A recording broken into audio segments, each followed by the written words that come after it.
Chapter 1261. The primordial beast sacrificial ceremony had its own characteristics, and it was different from the humans. The humans' sacrificial ceremony was more of a show of their attitude to the people below them. In fact, they didn't really care whether the ancestors of heaven and earth said anything or not.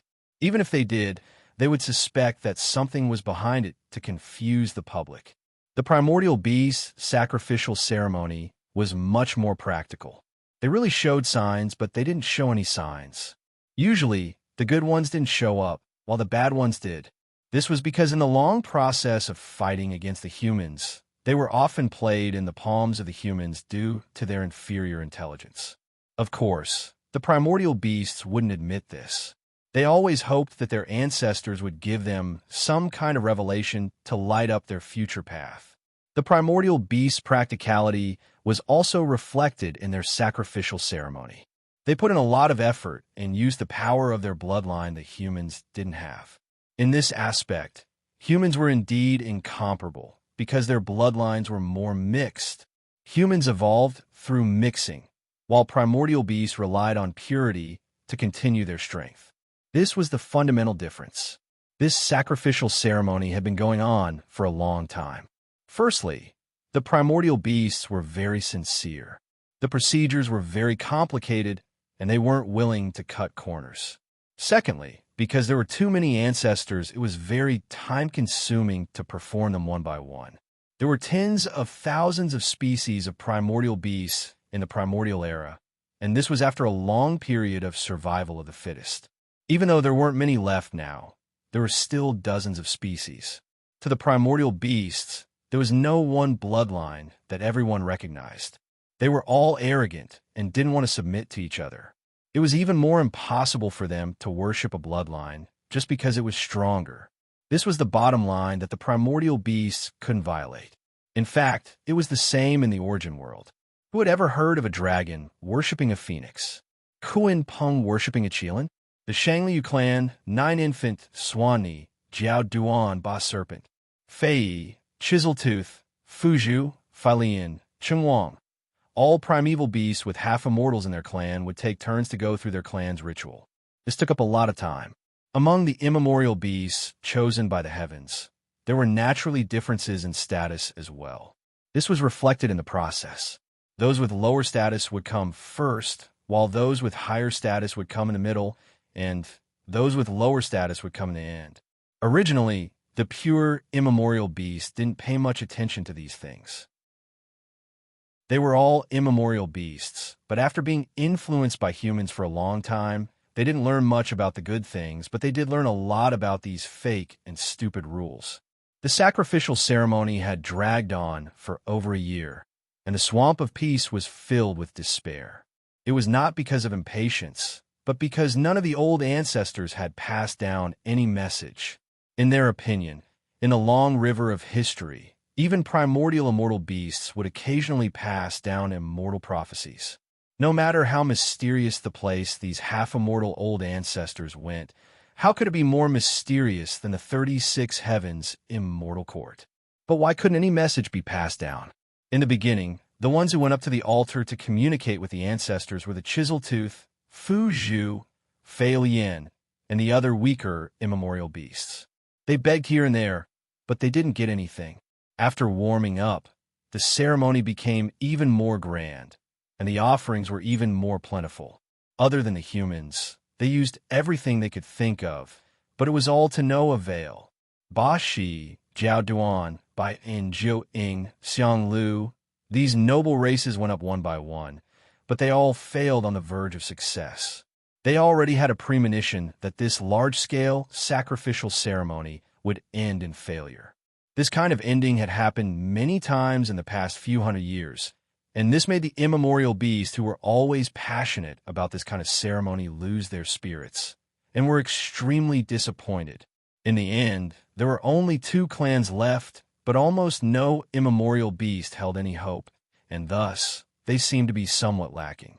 Shenghuang and Fei Yi were these 2 clans. In the sacrificial ceremony of the heavens, chosen ancient races, the positions of the other clans would always change according to the increase and decrease of their strength. Only these two clans were fixed as the leader and vice leader, forever chasing ducks, fixed as the tail. They were never valued, and sometimes the sacrificial ceremony of these two clans would even be skipped. There was a historical reason for this. Because 10,000 years ago, these two clans colluded with other clans. Their conduct was improper, and they betrayed their own clans. They were condemned by thousands of beasts, and their positions were low, never to rise again. Clans with a stain on their history were the labels of these two clans. Fat cattle and egg yolk looked left and right timidly.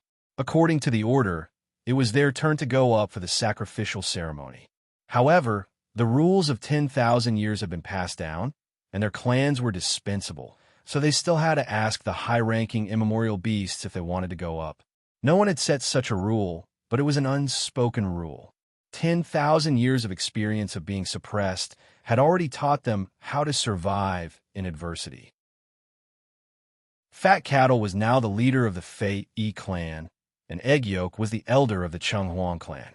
They were now the representatives of their respective clans, and when it was their turn, they had to show their attitude. Whether they wanted to sacrifice or not, it was up to them. However, this process had to be done. If you kept pretending to be dead, you would also be accused of being disrespectful. When they reached the area of the high-ranking immemorial beasts, Fat Cattle carefully opened his mouth. Fellow Grand Monarchs, do you think it's time to clean up the sacrificial altar? Actually, he wasn't asking if they wanted to clean up the sacrificial altar, but if they still wanted to go up.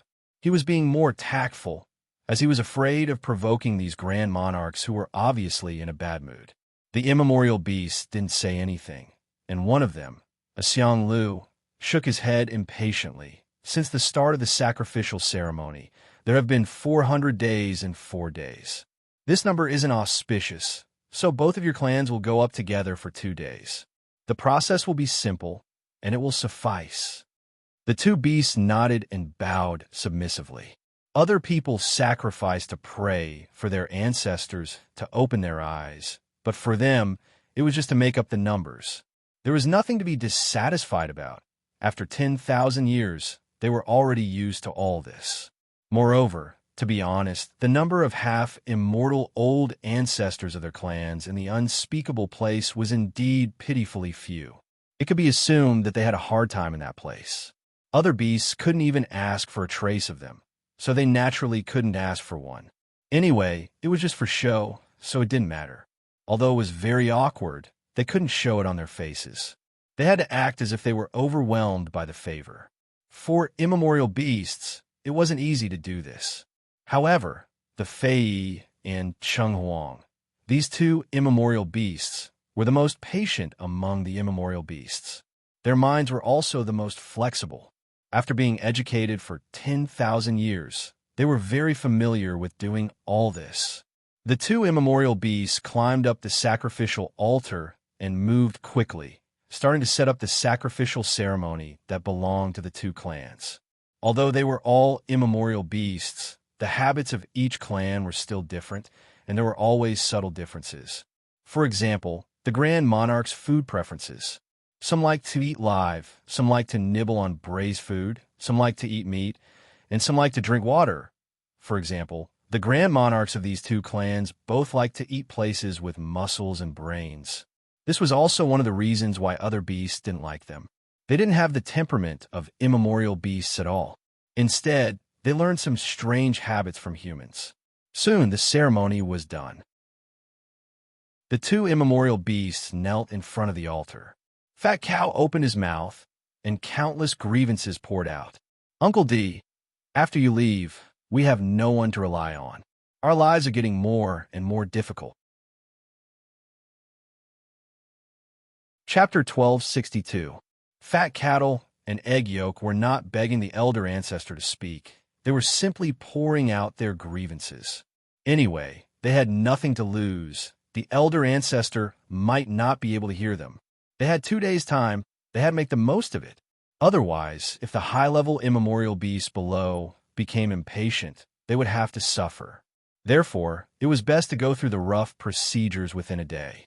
Although it was a sloppy ceremony, there was one thing that could not be omitted, and that was the final operation of opening the space, offering sacrifices, and receiving guidance.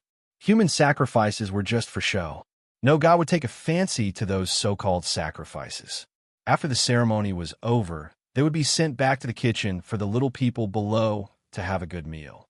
However, the sacrifices of the ancient beasts were real. They were born with the ability to teleport, and they relied on the guidance of their bloodline in the unseen world. If it was another occasion, the possibility of the sacrifices being sent to the elder ancestor was very high. However, the situation in the unspeakable place now, and whether the sacrifices could be sent safely, was very unclear. This was a two-way passage. The little ones below would send their offerings up, and the elder ancestor above would pass down instructions through some method. It could be a sentence, or it could be something. There was no fixed number. Fat cattle and egg yolk worked together and used their supernatural powers to open the space passage. The passage was a little unstable. It was limited by the realm. If it was completely stable and could enter and leave freely, it had to be at the level of a half-immortal. However, it did not matter to them. It was not a living sacrifice anyway. It was just a pile of offal. The duration of this passage was not determined by one's strength, but by one's status. For example, the Fei, Chao Ji, Fu Zhu, Fei Lian, Cheng Huang, and the rest of the lower status would be shorter. The boss serpent, Jiao Duan, by 9 infants in the Shangliu clan, these noble clans would be as long as possible. The reason was simple. The stronger one was the higher his status in the upper realm. The information he received would be more accurate. So, of course, he had to put in a lot of effort. The space passage was established, and the inside was flickering like a small eye that was constantly blinking. The two beasts seized the time and threw a large pile of broken bits and pieces into the passage. This process was within their plan, and they did not expect any response. It was fine as long as the procedure could be completed smoothly without any trouble. After throwing out the offerings, the two of them quickly began to pray. Because they knew that there would be no response, they spoke quickly and vaguely. After reciting a long paragraph of long-winded sacrificial rites, they prepared to call it a day. At this moment, the blinking spatial passageway suddenly stabilized. It was no longer blinking. Instead, it looked like it had widened its eyes. Moreover, there was an indescribable radiance emitting from it. This was an omen from the imperial edict. The thousands of ancient beasts present were no stranger to this. This was what they had been looking forward to all along. Fat Cow and Egg Yolk were dumbfounded. They were shocked by this unexpected change. They even forgot to use their demonic powers to maintain the passageway. However, the passageway didn't seem to need their support. It was completely out of their control. Uncle D is going to have news. Fat Cow was inexplicably excited. No matter what news it was, other ancient beasts couldn't ask for it. However, the two of them could. This was an honor. However, would the other ancient beasts be even more jealous and oppressed? The two beasts' worries weren't groundless. There were actual precedents. Just as they were still hesitating and the other ancient beasts were shocked, a 9-headed snakelet, true lord, leaped onto the altar and shouted, "There's something strange here. Why didn't the great sages issue the edict? But you two despicable races are different. From what I can see, it's you guys who opened the wrong passage and lured that filthy thing out. After I seal it, I'll settle the score with the two of you. I'll punish you for disrespecting your ancestors and offering sacrifices in an unruly manner." Before the 9-headed snakelet finished speaking, he didn't give them any time to explain. His 9 snakeheads shook and roared silently at the eye. This was the 9-headed snakelet tribe's unique method of disrupting the passageway. It was called 9-split void. The divine power was very sharp. The eye started to blink again. This was a sign of instability. Some of the surrounding ancient beasts were indifferent, while some were dissatisfied. Those who were indifferent were the upper-level immemorial beasts, but most of them were dissatisfied. They were subordinates who did not have a high status. They were not on good terms with the Fei Cheng Huang, but purely wanted to know what news the upper realm had sent. Personal grudges were personal grudges. Big matters were big matters. This concerned the future of the entire ancient beast race. The actions of these upper-level ancient beasts weren't convincing at all. However, the blinking I didn't seem to be convinced. Although the blinking became more intense, the brilliance became brighter. It was as if it was sending flirtatious glances. Flirtatious glances! The nine-headed snakelet was about to increase its strength. However, it didn't expect the eye to overflow with substance. The eye emitted light. No, it was sword light. Sword light that covered the sky, and earth appeared in the blink of an eye. It was already impossible to count how many rays of light there were, because they were too dense and too bright. How could the nine-headed snakelet, who was so close, predict such a change? There was no space or leeway to dodge at all. In an instant, it was pierced by millions of flying swords. The ancient beasts cultivated their own system. Their bodies were incomparably strong compared to humans, and their lifespans were easily hundreds of thousands of years. It was precisely because of this innate advantage that they didn't need to sever 3 lives like human young gods when they reached the late stage of true monarch. A casual and unguarded action had caused countless lives to be buried here. All the ancient great monarchs stood up. If they died in another way, they would have countless divine powers to attack the blinking eye. However, these were flying swords. More than 10,000 years ago, the same flying sword had caused almost half of the 5 most noble races of the ancient era to be wiped out. Even now, they still hadn't recovered. And this was under the situation where they immediately lowered their heads and admitted defeat. Now this happened again. Because of their endless lifespan, these ancient beasts' strength increased very slowly. 10,000 years ago, they were basically true monarchs. 10,000 years later, they would still be true monarchs. What didn't change wasn't only their realm cultivation, but also their past memories. This was something they couldn't forget for the rest of their lives. What was vexing was that the heavens seemed to be afraid they wouldn't remember it well, so they helped them remember it again to deepen their impressions. Therefore, even if the most noble nine-headed snakelet clan leader was killed, because they remembered the shame and fear of the past, no ancient beast dared to act impulsively. This was because the significance of the sword light was too frightening. This was because human cultivators had spread a rumor that the master of the sword steel was the founder of the universe's new era, and also the gravedigger of the old era. Although they didn't quite believe such an exaggeration and could still suppress the 2 ancient bugs like before, when the sword light truly appeared before their eyes, fear far surpassed their instincts. Even if it wasn't that person's Tao legacy had once left them with unforgettable memories. And not just one. Damn it, it was a nest. Chapter 1263. Thus, they could only watch intently as a young Taoist turned into a stream of light and passed through. His entire body seemed to be wrapped in a long sword chi dragon. The sword river hung between heaven and earth, as vigorous as a swimming dragon. On the forehead of the dragon head, there was a person standing like a pine tree. Once the sword chi dragon appeared, it was not at ease. First, it soared into the sky, then kowtowed to the north, south, west, and east. What was even more soul-stirring than the sword light was the Taoist pair of cold eyes. They seemed emotionless, neither happy nor sad, but all the primordial beasts present felt a certain premonition in the depths of their souls. In an instant, it felt like the end of the world.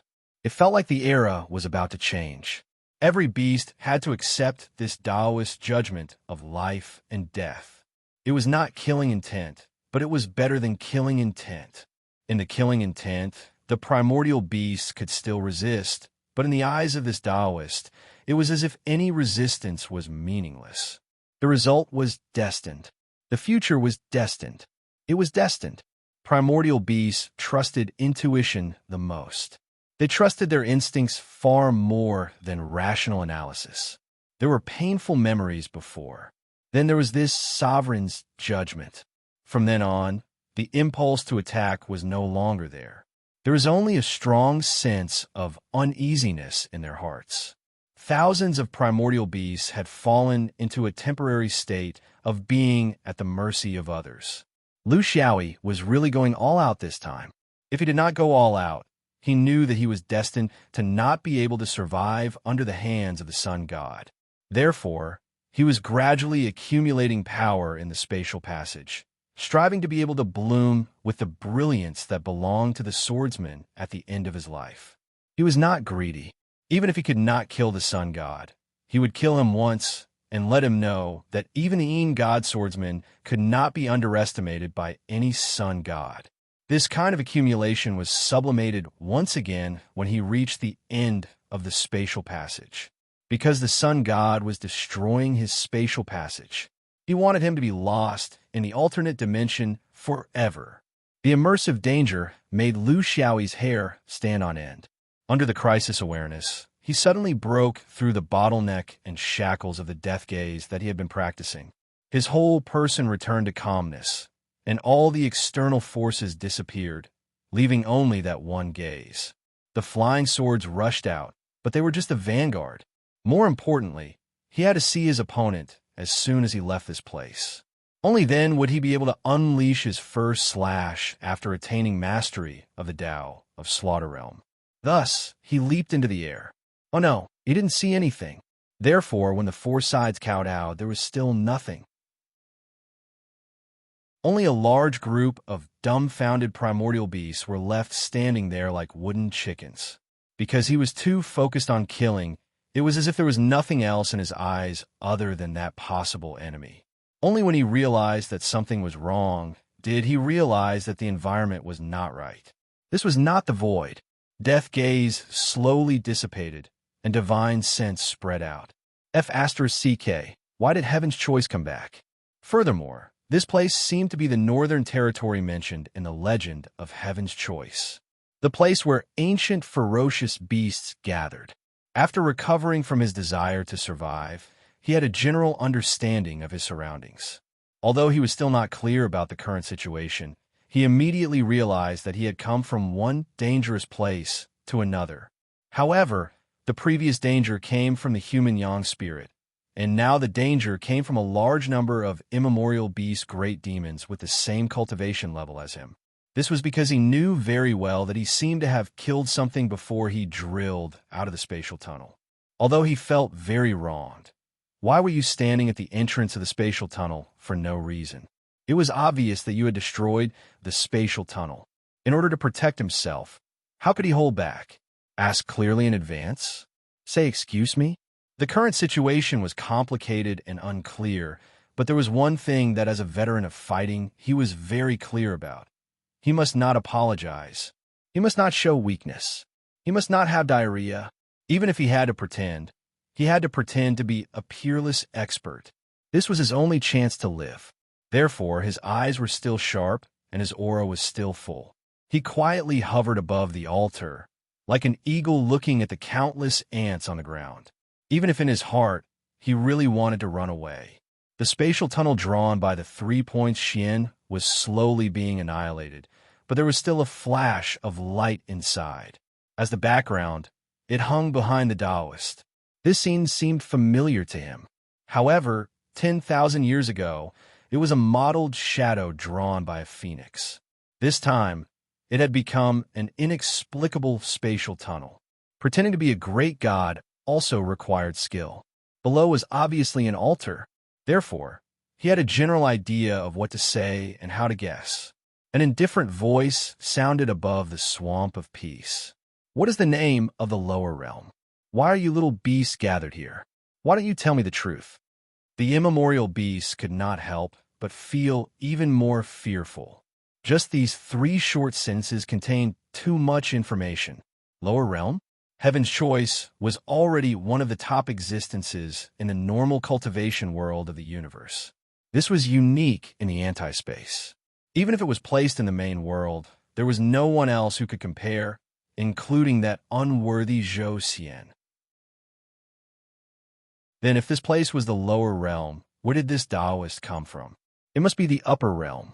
The immortal court was a little overboard, but in this universe, other than the immortal court, there were a few places that ordinary cultivators could not go, including the legendary inside-outside scenic sky. Little beasts? Immemorial beasts were already the top existences in the universe, right? Including the Shangli Nine infants here, and also the Phoenix and Kuanpeng of the main world. Of course, it might not be the case in the upper realm. Tell the truth, this was a trial for beasts. Under the watchful eyes of thousands of immemorial beasts, he could still speak like this. That was the habit of being arrogant and bossy in the upper realm. Was this kind of temperament something that could be faked in a hurry? The Shangli clan and the other immemorial beasts still could not figure out this Taoist background, temperament, likes and dislikes, and even his background. They only felt that it was extremely inconceivable. They had never heard of a living person being sacrificed during the ancestral worship process. Since they could not figure out his background, it was not good for them to go up and speak. Because these immemorial beasts did not have a good relationship with the sword vein. They were the targets that had been beaten up time and time again. The area of their psychological trauma was not small. Thus, under the signal of his eyes, Fat Cattle had no choice but to bite the bullet. Who asked him to provoke this Taoist? With him standing up for him, this time, the immemorial beasts were indeed not bullying him. Master, please calm down. This little demon, Fat Cattle, is the main sacrifice this time. It is also to communicate with the ancestors above. It is not a private gathering with ulterior motives. This is the Heaven's Choice continent. I'm a little demon from the lower realm. Please forgive me for disturbing Master. Lu Xiaoyi's eyes were very sharp. With just a glance, he could tell that this two-bodied demon was special. It was actually the same species as the one he met in the void. Instantly, he understood many things. He also understood that Fat Cattle's origins were not as simple as yuaning void beasts. His thoughts flashed, and he took out a piece of ink scale, lying as he opened his mouth. I was wondering why I was here. So it was this piece of ink scale that caused trouble, delaying my journey. Fat Cattle looked at the ink scale and wailed, Master, that is the scale on my ancestor's forehead. It is more precious than life. What did you do to it? Chapter 1264. There were only 3 strange scales on the Fae's forehead. They were very mysterious and were unique to every immemorial beast. As long as they were still alive, they would not lose them. Of course, this kind of uniqueness was different for different immemorial beasts. For example, Cheng Huang had the 4 hairs under its abdomen, Jiao Ying had the tail bell, and so on. What did it mean for such a treasure to fall into his hands? Fat Ox trembled when he thought about it. Even if he had been bullied for 10,000 years and lost most of his temper, he still had a trace of courage in his blood.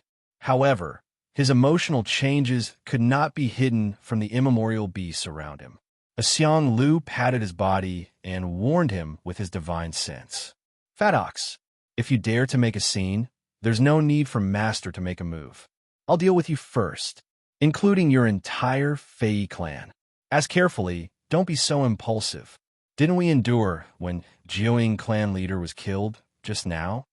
These immemorial beasts saw clearly that the ink scales were indeed the few remaining half-immortal beasts of the Fei clan and Cheng Huang clan.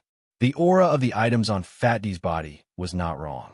All immemorial beasts had such confidence. They did not care whether Fat D was dead or not. If that old guy did not hide in the negative space, he would have died long ago. What they really cared about was that since he could hold Fat D's treasure, needless to say, this Taoist must be someone who came down from the unspeakable place. In other words, this guy was pretending to be weak, but he was actually a half-immortal. As for why all the half-immortals were taken to the unspeakable place and why this person could sneak down, this was not something they could guess. Humans were the best at exploiting loopholes. There were no loopholes in the rules that they could not find. Not to mention the unspeakable place, even in the immortal court, there were immortals who sneaked down. This was not a big deal. At least it had nothing to do with him, because he did not even have a way to report to the heavens. He only knew that he could not offend this Taoist. He could not ruin the future of the entire Heaven's Choice immemorial beasts just because of the impulsiveness of the Fei clan. He still had to hold on to him, and see if he could get some information from the heavens. Perhaps this was the reason why he came down. Therefore he laughed. Master, this fat ox's brain is not good. He is a little stupid. You must not be angry with such a stupid beast. Fei Di is one of the few half-immortals in his clan, so he was a bit impulsive because of you. Lu Xiaoyi sneered. It was just a bet, and I want a scale plate from it. You think too much. If I had really killed it, I wouldn't have just one, but 3. He pretended to be calm and collected, thinking that he had made the right choice. At least for the time being, these ancient beasts had been bewitched by him and didn't dare to touch him for the time being. He had finally made it through this inexplicable crisis. Fatty D had insisted on giving this piece of scale to him when he was in the negative space. He said that if he ever had the chance to enter the negative space again, he could use this piece of scale to find it. Later on, he did try a few times, but he didn't even see a single strand of Fatty's hair. So, he didn't take it to heart. What else could he expect from a void beast? However, when he saw Fei Di, he immediately realized that Fei Di was an ancient beast in the negative space. Moreover, he saw that Fei Di was traveling alone, so his status and strength must be quite high. So he took out this thing and showed it to him. It worked. Now, it seemed that Fei Di wasn't lying. It was just that he was taken to the unspeakable place and couldn't fulfill his promise. He had no choice but to do so, although he still couldn't understand why a half-immortal ancient beast would purposely get close to him back then. There was something fishy about this matter, but he would think about it later. Right now, he needed to fool these ancient beasts so that he could escape as soon as possible. Shangliu clan and the upper-level ancient beasts discussed for a while and came to a decision. The whole thing was very strange, and they couldn't make an accurate judgment. They were all ancient beasts that had lived for tens of thousands of years. With their cultivation, they couldn't possibly be stupid. For example, how did this Taoist come out of the sacrificial passage? This wasn't within the capabilities of a true Lord Ancient Beast. In fact, many half-immortal ancient beasts couldn't do it, just like that Fei Di. The swordsman's sword was indeed very sharp and hard to block. However, he was still at the level of a true lord. Looking at his cultivation, he was just an master true lord. Other than that terrifying look when he first appeared, there was nothing else that could prove that this Taoist was a half-immortal human. Did he hide his cultivation? Perhaps he could hide from these ancient beasts, but how did he hide from the heavenly Tao? This wasn't a suspicion. There were many proofs, such as the scale plate. However, there were also many strange things that needed time to prove. It wasn't that they didn't care that the Jiao Ying tribe leader was killed. However, before they could determine this Taoist background, they couldn't act rashly. The memories from 10,000 years ago were too deep. They didn't dare to forget. Therefore, the best way was to ask for advice. Master, we've been waiting in the lower realm for a long time. We've been hoping that the upper realm would bring us some news and help us through these difficult times. Please give us a clear indication on behalf of Brother Jiao Ying tribe leader who sacrificed himself to welcome you. Xiang Lu was very shrewd. If he refused, it would immediately arouse suspicion.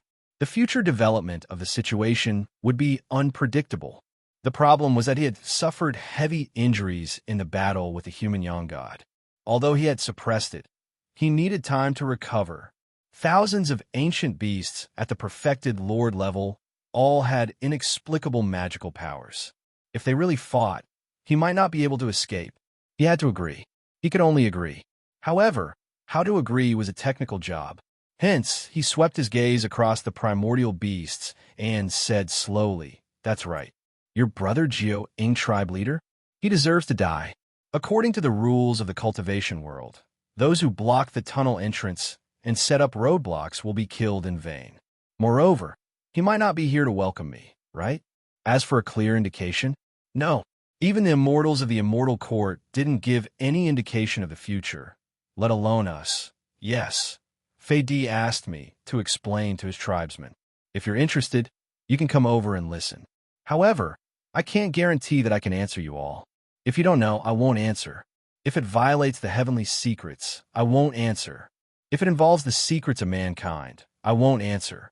If it's related to me, I won't answer. If the wine isn't good, I won't answer. If the meat isn't fragrant, I won't answer. If the service isn't attentive, I won't answer even if I'm in a bad mood. This is my 7 no answers. Do you have any objections? The Shangliu clan and the other upper-level ancient beasts bowed respectfully to express their understanding. Intelligent creatures were just so despicable, especially those like the ancient beasts who were imitating humans. If he spoke nicely, they would be suspicious.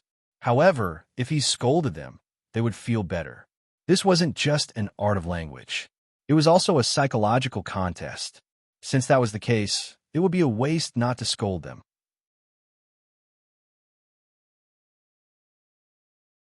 Chapter 1265. Lu Xiaoyi settled down in the depths of the Northern Territory. Since he had made a sufficient gesture, as the saying goes, the Tao cannot be easily passed down. Of course, he had to put on a good show. Good food, good drink, and good shelter, but the immemorial female beast really couldn't stand it. Even if his taste was heavy, he could only give up. There was no reason for everyone to leave the swamp of peace. It was just that the master didn't like such a dark and damp place, saying that it wasn't suitable for humans to stay in. The immemorial beasts understood very well, so they found a cultivation immortal scenery in the Northern Territory that was most suitable for humans to appreciate. There was sunlight, fresh flowers, green plants, and streams. They even found a group of the most gentle beasts to be auspicious beasts. Humans just loved this kind of atmosphere. Of course, they actually didn't know what kind of place the unspeakable place was. Presumably, it was a real immortal realm, right? Wine, it was really the best immortal wine in the Northern Territory. It was purely brewed naturally. Of course, there were also top-grade wines obtained from humans. Meat, in terms of raw materials, was the freshest, softest, and most delicious part. Of course, the culinary skills were very ordinary, so they could only make do with it. The immemorial beasts were very patient. They were all at the level of supremes, so they didn't lack these few days of delay. They were great cultivators from the upper realm, so it was normal for them to pay attention to various aspects. It was human nature to put on airs, so they were already used to it. After recuperating like this for more than 10 days, Lu Xiaoyi's injuries were more or less healed. Originally, in his current state, even if he left directly, there might not be any beasts here that could really stop him. Of course, there were many immemorial beasts here who were at the level of Sun God, but there was still a gap between them and the human Sun God. He had this confidence. The reason why he didn't leave was that he suddenly felt that this kind of opportunity was actually very rare. If he could fool these immemorial beasts on the big picture, wouldn't he have an additional huge force to support him in the Heaven's Choice continent? If he just ran away like this, then he wouldn't get anything. Instead, he would attract the hostility and pursuit of the immemorial beasts. It wasn't worth it. When it came to fooling and talking about some twisted logic, he still had a lot of experience. Thus, he was happy and content, and his attitude was relaxed, causing the ancient beasts to trust him even more. On this day, in the middle of a sea of bamboo, a bed was suspended in the air. A Taoist was reclining on it lazily and contentedly. This was Lu Xiaoyi's mischievous hobby from his previous life. He always felt that the sea of bamboo was particularly sentimental and could cultivate one's temperament. It was especially suitable for a person of his temperament. There were a few large jade plates floating on top of the bed. There were fruits, vegetables and peaches, fine wine, and barbecued meat and fish soup. It was so carefree and happy. In the bamboo forest, a group of bamboo snakes were dancing, a few old crows were singing loudly, and a group of giant toads were beating drums. Although the performance was not in line with the preferences of humans, it won in the local flavor, with a primitive wildness, very natural. Forget it, I'll just treat it as a mole cricket squawking. His hands were tapping the beat, and he was closing his eyes to take a nap when he felt a few figures slowly floating over. He knew that it was the Shangliu clan and a few other great demons who came to drink with him. He was very clear about the true intentions of these ancient beasts. It had been more than 10 days, and they had put on enough airs. Their temperaments had been worn down, and it was time for them to show their true colors. The so-called exalted immortal's temperament was the most taboo. He did not open his eyes and only gave a faint order. Sigh. The suffering of the lower realm, without immortal pills to eat, without fine wine to drink, without music to enjoy, without the shape of a beautiful woman. It's so tasteless. It's really... Forget it. Seeing that all of you have done your best, I'll summon all of you here. I'll enlighten all of you on the bed. The ancient beasts were overjoyed when they heard that.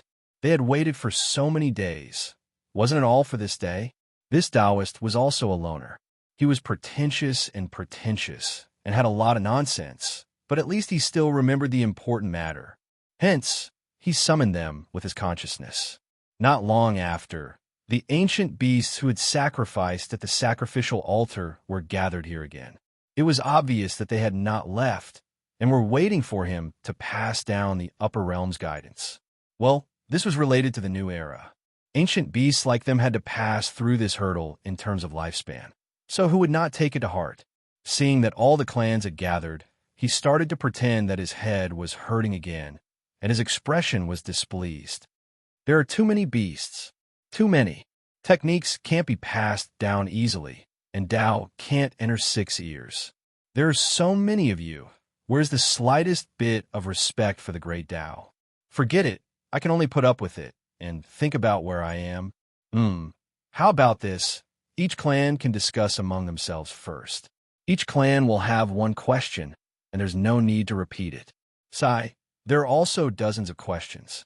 Just thinking about it gives me a headache. It's not good for me to think too much. Once I think too much, I'll feel dizzy. If there's no spiritual opportunity to replenish, I'll feel sleepy. This was blatantly asking for benefits. However, the more shameless he was, the more the ancient beast believed him, because human cultivators were indeed like this. Clan leader Jiao Duan was a little dissatisfied. Master, we've waited here for more than 10 days. Isn't one question a little too little for each clan? Lu Xiaoyi glared at him. Waited for more than 10 days? You have dozens of clans, and you think it's too little? You know that we've waited for hundreds of years above, and when we finally got an imperial edict, it's just a few sentences. 3 questions are too much. Shang Liu smiled. Master, of course we can't compare to the half-immortal elder. As beasts, we're a little stupid. If we don't ask enough questions, I'm afraid we won't understand. Lu Xiaoyi slowly pulled a long face and stared at the beasts. If the great Tao is true, 1 sentence is enough. You're lucky to have met me. And if you really meet someone who cherishes his words, I'll give you a gatha, or use objects to express the meaning, or make some clever remarks. I'm afraid you'll have to go back and think about it for hundreds of years. Shang Liu was a little anxious. Don't. Master, we've actually been praying for hundreds of years below. It's not that we can't endure these 10 days. You'd better be more straightforward. If you go too deep, I'm afraid there will be too many beasts, and we'll have different opinions. Lu Xiaoyi picked up a green fruit and put it in his mouth, and closed his eyes again. Compared to this fruit, it's slightly sour in the mouth, then sweet in the throat, cool in the stomach, rotten in the intestines, stinky when out of the pylorus. Then tell me, is this green fruit sour? Is it sweet? Or stinky? Don't always talk to me about stupid nonsense. The great Tao doesn't belong to reckless people. If you can't figure it out now, go back and think more. If you don't use your own brain and only want others to point out the path clearly to you, I think you won't go far on this path. Remember, some questions are destined to have no answers. They change, and you need to find them yourself, judge them, and participate in them. Integrate into the trend of the great Tao, and become a part of it. Then you'll have a chance to find your own place in the new era. Otherwise, if I stay here all day and feel sorry for myself, and wait for the ancestors to point the way, I'm afraid I'll also die. Lu Xiaoyi was shrouded in fog, and even he didn't know what he was saying, but the group of ancient beasts listened with deep respect. This was the power of the emissary from the upper realm. Even his farts smelled good.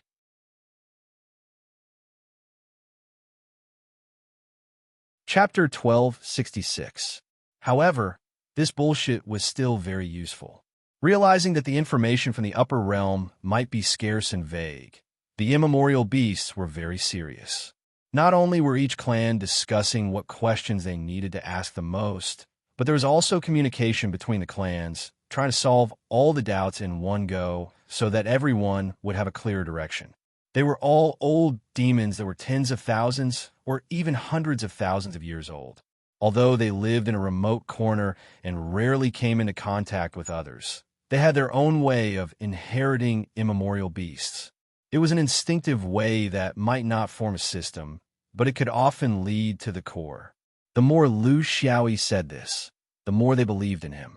If the Taoist took on everything and spoke on behalf of the heavens, they would have been suspicious long ago. Lu Xiaoyi made a sufficient gesture, and the immemorial beasts gradually came to an agreement. Abayan was the first to speak. Exalted Master, how will the world change when the era restarts? Lu Xiaoyi acted as if he did not hear it. He closed his eyes and pretended not to hear it. After a long time, Bayan finally could not hold it in. Exalted Master? Lu Xiaoyi turned over. You're asking the wrong person. You should ask Hong Mao. The immemorial beasts were very embarrassed. Then they understood the limits of this exalted master. Yes, how would the world change? Not to mention half immortals. Even true immortals and golden immortals would not know, right? This kind of thing was impossible to predict. It was still too big of a question. They needed to ask more realistically, with a shorter timeline and a smaller scope. Otherwise, Exalted Master would either not say or talk nonsense. They actually did not understand that this grandson had been talking nonsense all along. Immemorial beasts, born in chaos. Will they end in chaos? Will another life form be born in the universe? This time, it was Jiao Duan's turn. Lu Xiaoyi finally opened his dead fish eyes and hit the nail on the head. Your question is actually to ask whether this change is a small era or an eternal era. No one can be sure about this. All you need to know is that the immemorial beast will not be singled out for life and death. If it ends in chaos, then all creatures will end in chaos, including humans. It will not end in you immemorial beasts. Are you satisfied with this answer? Not only Bayan, but all the other primordial beasts also breathed a sigh of relief.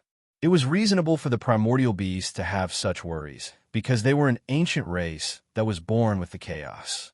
They were a race that was born to cultivate and had a deep connection with the birth and death of the universe. Unlike humans, who relied on a large number of people to produce cultivation materials, they were born with great effort. Primordial beasts, like them, were especially sensitive to the changes in the universe. Of course, Lu Xiaoyi's answer was watertight. If everyone was still here, it meant that his prophecy was accurate. If he was wrong, then everyone would die together, and no one would have the time to criticize him. His questions were irrational, and his answers were nonsensical. His main goal was to give the primordial beasts some psychological comfort. After such a huge change, the primordial beasts' hearts were in a mess. Jiao Duan cautiously asked, "Will the old ancestors return?" Lu Xiaoyi glanced at it from the corner of his eyes. You don't want to live if the ancestor doesn't come back? Immortals have their troubles. Half immortals have their helplessness.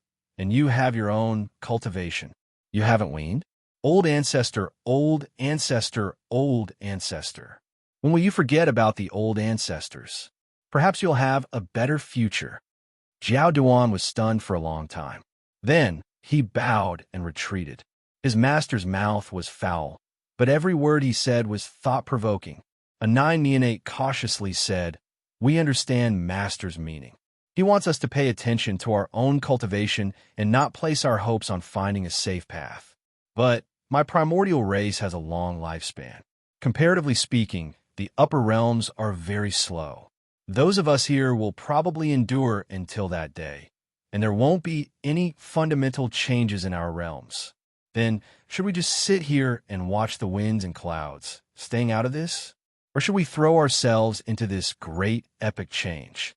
Which method is more beneficial to the primordial race?" He finally asked a meaningful question. Lu Xiaoyi thought for a while and answered, "Yes, I did. When the earth split apart, cows, sheep, donkeys, and horses didn't enter the pen. Rats moved and fled. Chickens flew into the trees. Pigs dug their pens. Ducks didn't enter the water. Dogs barked. Rabbits pricked up their ears and jumped. Pigeons flew away in fright. This is a passive reaction. As sentient beings, we need to be more proactive. In the human world, when a new dynasty arrives, only those who throw themselves into it and make a certain contribution can obtain a corresponding position in the new dynasty. Otherwise, the survival of the race will be handed over to others. Then, who do you think will give you a share of their benefits? Are primordial beasts very lovable? No one can say for sure what the future changes will be. If you want to grasp the rhythm of these changes, you can only throw yourself into it, experience it yourself, and make your own decisions. Sacrifice yourself in this process and gain something in this process. This is the true meaning of continuing the race. Don't think of yourself as an outsider. Don't think that you have to be given a share of the new era. The universe naturally doesn't owe you anything. At the beginning of the chaos, primordial beasts were born. This isn't a rule. It's just a coincidence. If you don't work hard, who knows who the heavenly Tao will favor in the new era? Survival of the fittest, survival of the fittest. His words resonated with the primordial beast horde. In fact, this was also the question that the primordial beast horde had been hesitating about for hundreds of years. Should they stay in the north and watch coldly, or walk out? Where should they go? Who should they join? The boss serpent shook its head. In recent years, the natural selection humans have repeatedly expressed goodwill to us. On the continent, they changed their arrogant and despotic attitude. Although they didn't say their goal, there must be a deep meaning behind it. I estimate that if this continues at a suitable time, they might propose to form an alliance. Then, does Master think that joining hands with the natural selection humans is the best choice for the primordial beasts to participate in this revolution? If not, who else can the primordial beast horde choose? Although the boss serpent looked ferocious and only had one snake head, which was 8 less than the 9-headed infant Shangliu, its brain capacity wasn't small. It asked the biggest question that the natural selection primordial beast horde was currently facing. The core question was, it seemed that apart from the natural selection humans, the primordial beast horde didn't have any other forces they could ally with. Then, should they tie themselves to the natural selection humans' war chariot? They had no contact with the human cultivators of the origin world. The primordial beast horde of the origin world was their mortal enemy. It seemed that apart from the natural selection humans, there was no other choice. There was only one option. This made them very uneasy. They thought that they would never be able to understand the cultivation forces in the positive and negative space, as well as the humans. This was the result of the primordial beast horde's self-isolation for millions of years. It wasn't just them, but also their kin in the origin world, the primordial sacred beasts.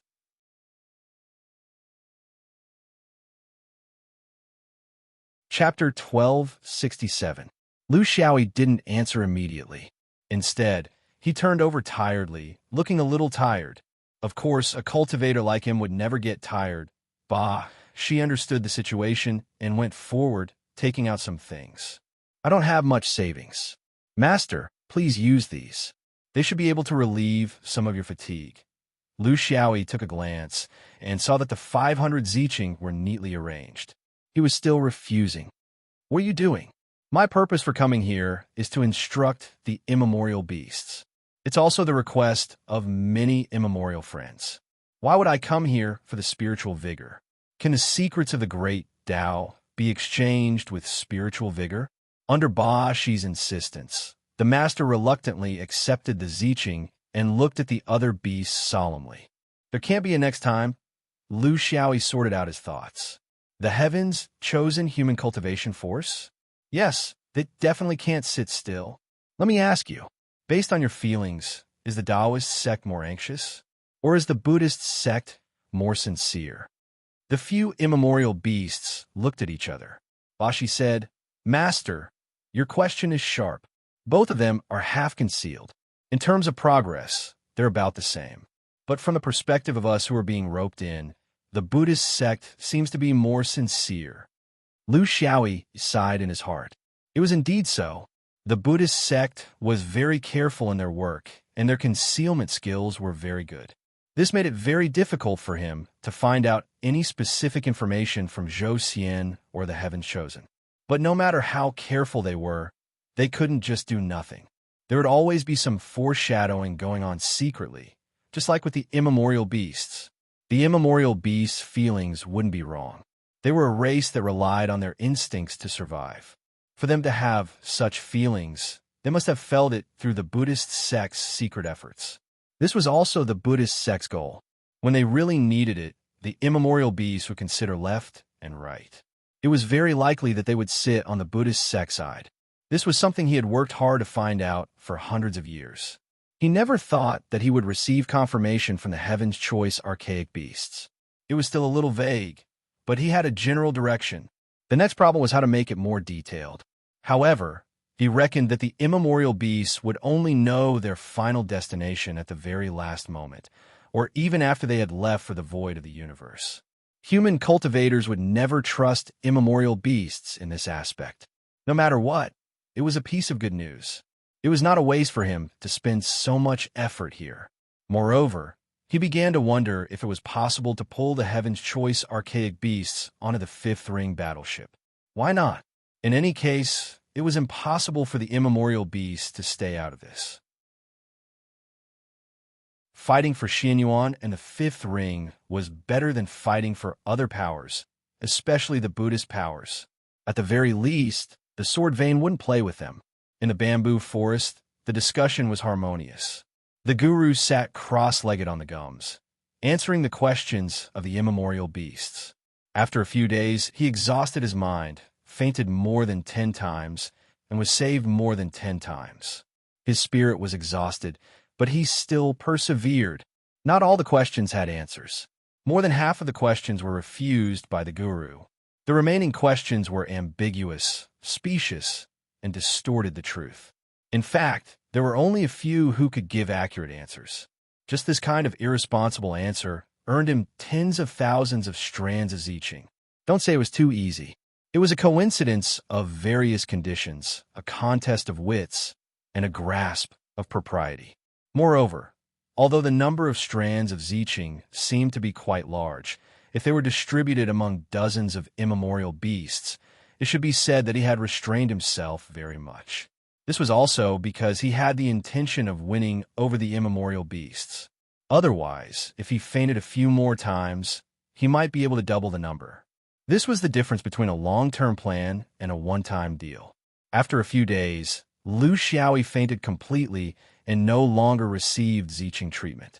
Thus, the immemorial beasts knew that this was their master's order to chase them away.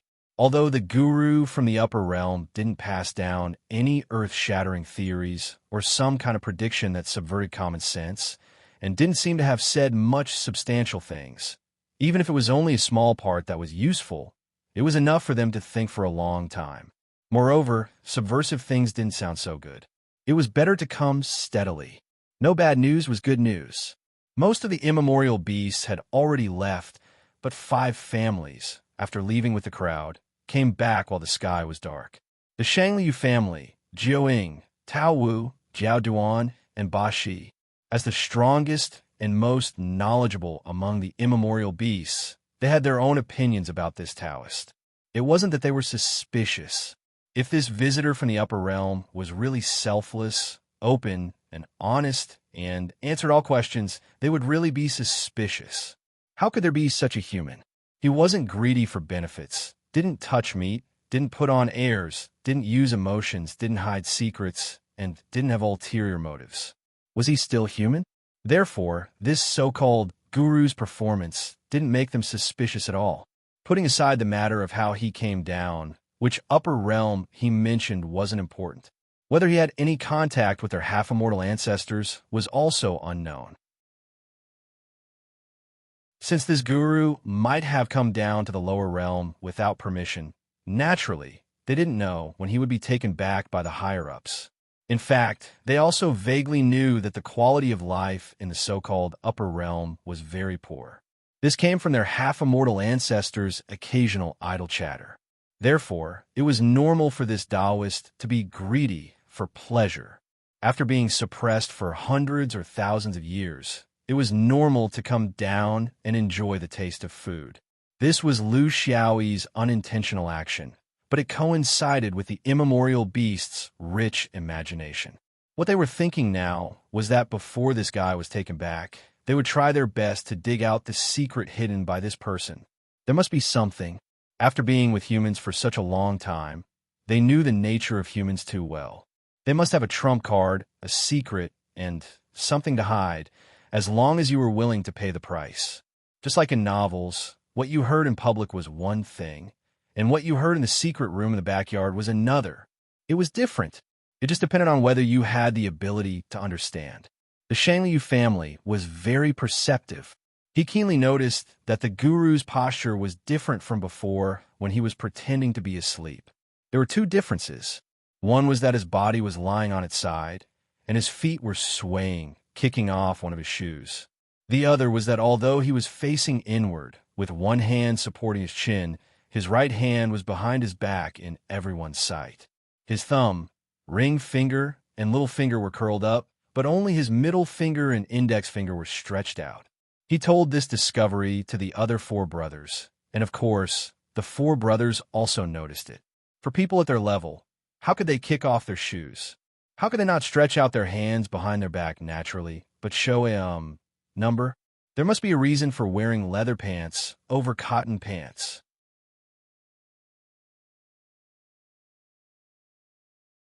Chapter 1268.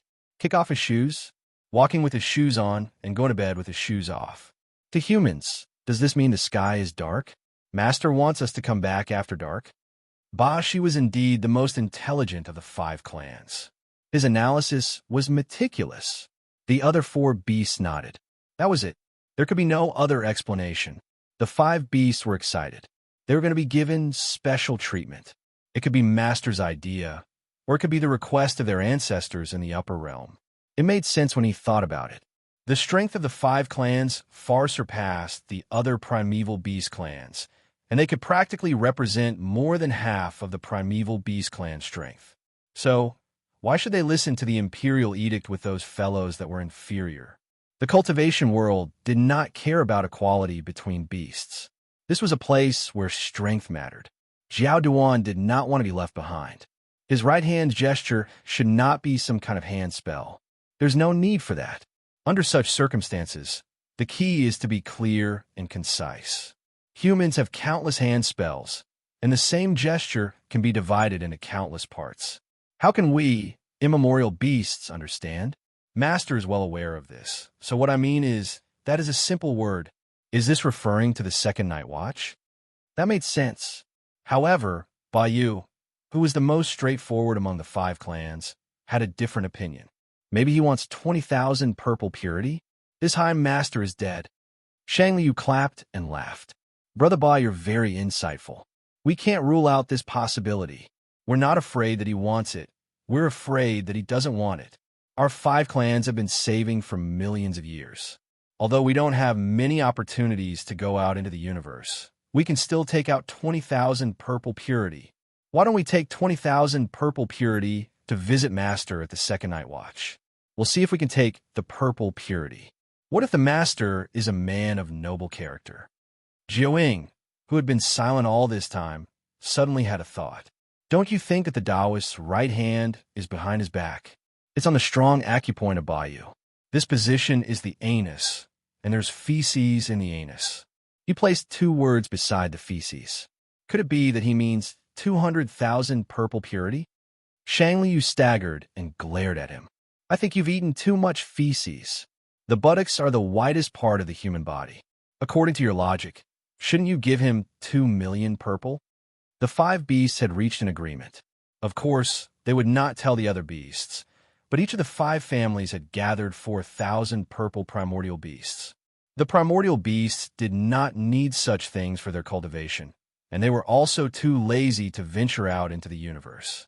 Therefore, to be honest, they did not have much accumulation.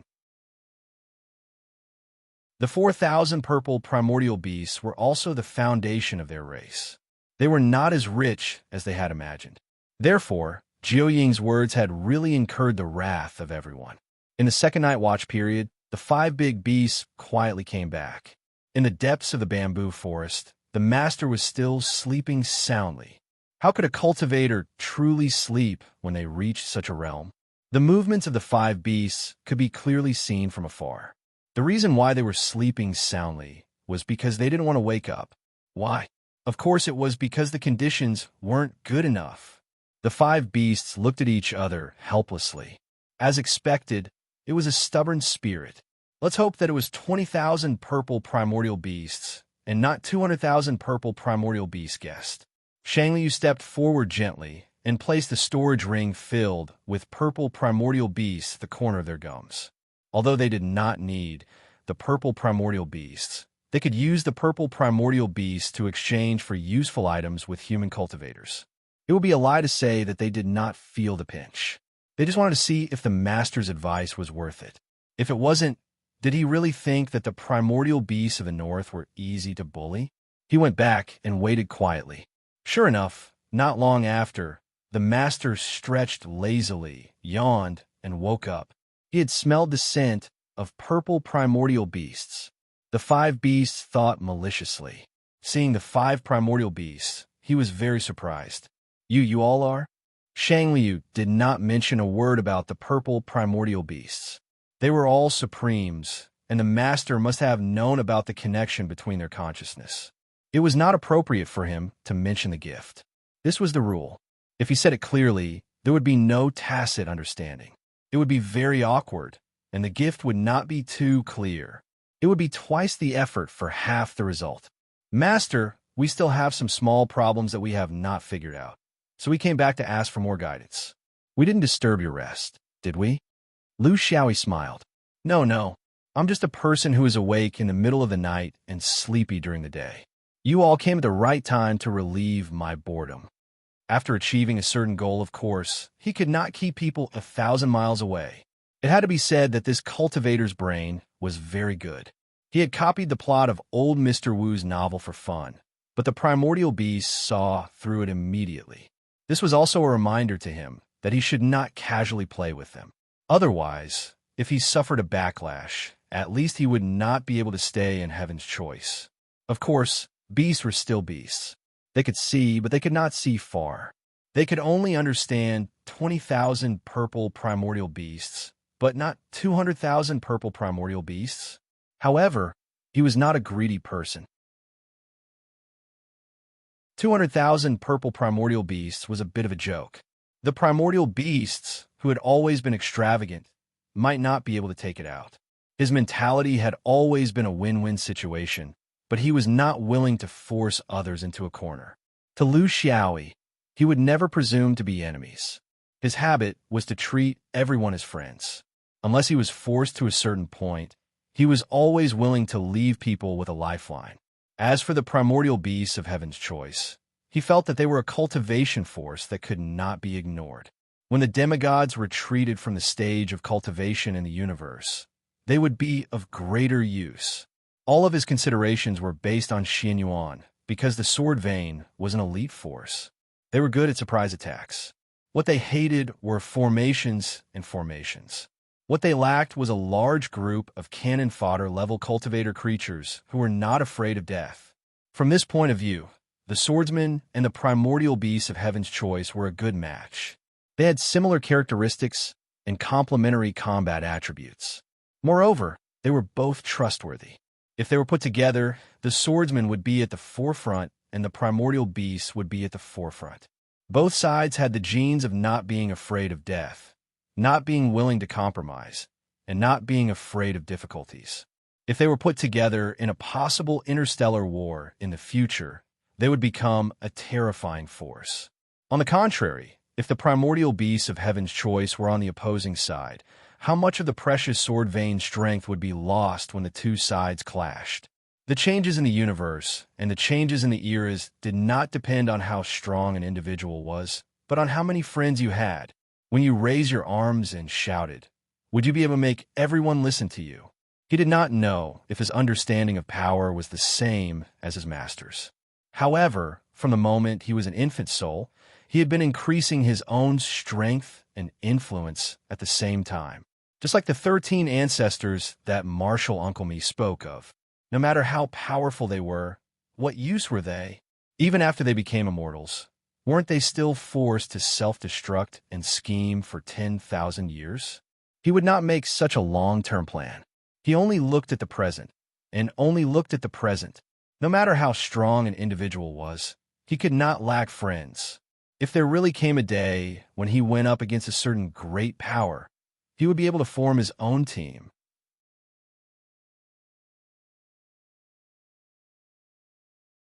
Chapter 1269.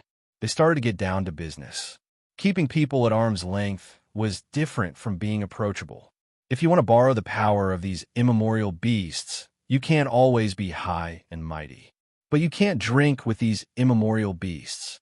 That's the key to maintaining a sense of mystery. Relying on the power of the purple purity, Shangli Yu spoke. Master, we won't hide it from you. We know that in this era of great changes in the universe, it's impossible to stay out of it. In fact, before our ancestors left Heaven's Choice, they specifically warned us not to be cowardly, or else we'll be abandoned by the big picture. But the only thing our ancestors couldn't figure out was how to get involved in the changes of the universe. Or rather, which camp should we be friends with? Which camp should we be enemies with?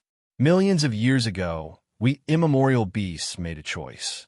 In the end, we became immemorial beasts and were chased to Heaven's Choice, losing the right to rule over the universe. And those phoenixes, rocks, dragons, and cheilants became immemorial sacred beasts. They stayed in the main world and became legends. This is the consequence of making the wrong choice. Actually, in terms of appearance, which one of us can't compare to those sacred beasts? Lu Xiaoyi shook his head. This guy really doesn't know how to be humble. Just the way you shake your 9 heads together, you're ugly, okay? The 21 large beast heads fixed their eyes on Lu Xiaoyi. Shangyu clan's words became straightforward, because they had had enough of this Taoist's vague words. They needed something definite, instead of being muddle-headed in the face of countless choices. Master, if you have any requests, just say it. It's on the realm level, not the purple purity. We don't even care about those things. How can we talk about Master? You don't have to hide anything. In the upper realm, it doesn't matter if your relationship with our immemorial ancestors is good or bad. Let's put them aside and talk among ourselves. Let's put it this way, you're a human. You must have your own orthodoxy and realm behind you. Then, is there a possibility of cooperation between us? How?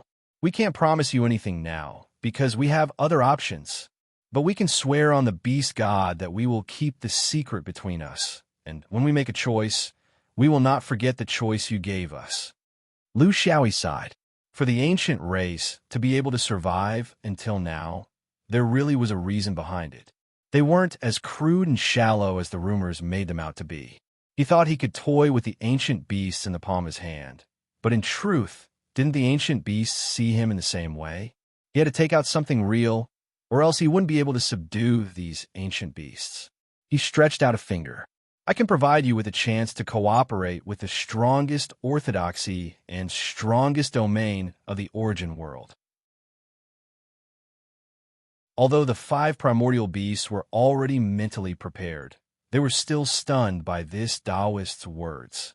Who dared to claim that their orthodoxy was the strongest? He dared to say that his domain was the most prosperous? Is it the Zhou Xian upper realm? That so-called number 1 world in the universe? Bashi guessed. Lu Xiaoyi shook his head. I can't tell you which domain it is. At least not now. Just like how Heaven's Choice and Buddhism won't tell you where their goal is in the future. Zhao Duan expressed his doubts. What makes you think that the power behind you is the strongest in the origin world? What makes you think that it's stronger than Heaven's Choice continent? Lu Xiaoyi looked straight at him. Because we are invincible. Because we are in the origin world, while you can only stay in this continent.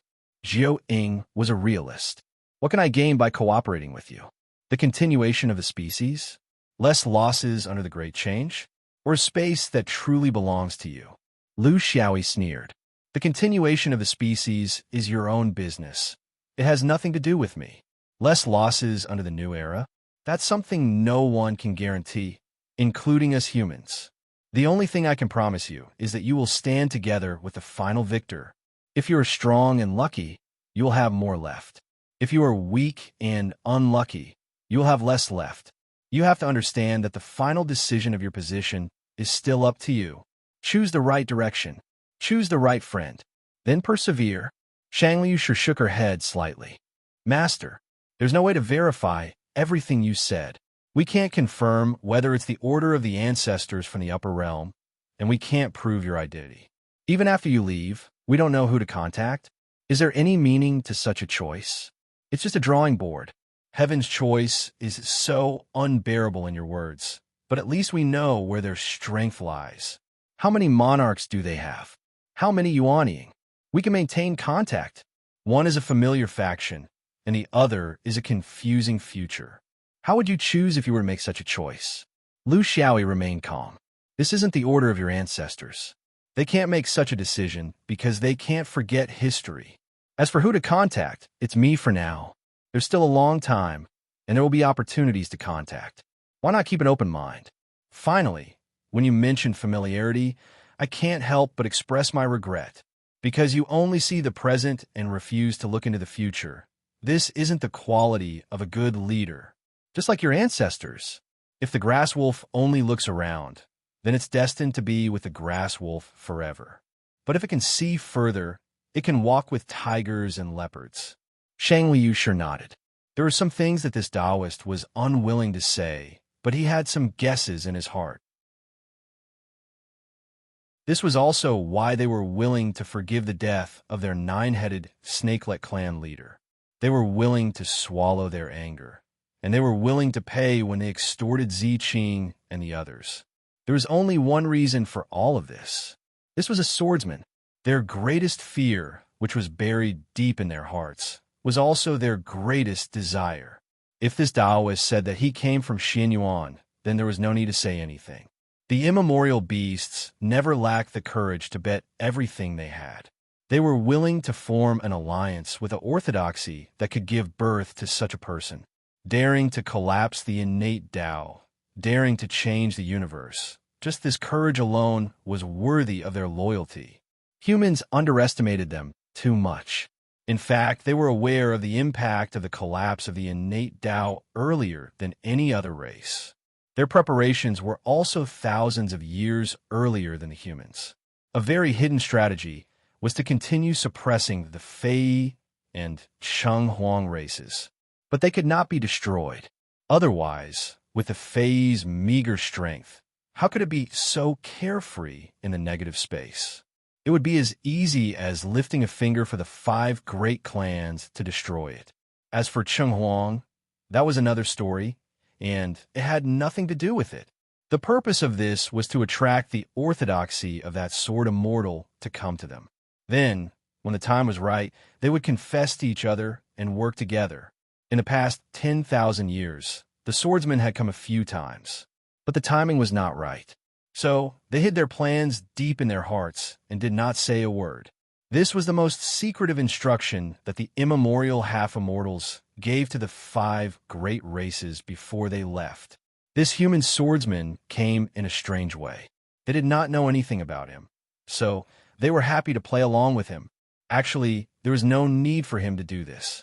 He only needed to reveal his identity, and the Heaven's Choice immemorial beasts would become the Sword Vein's most loyal allies, because they had been wanting to leave the negative space for a long time. The immemorial sacred beasts might not have such ambitions, but the immemorial beasts did. This was their nature.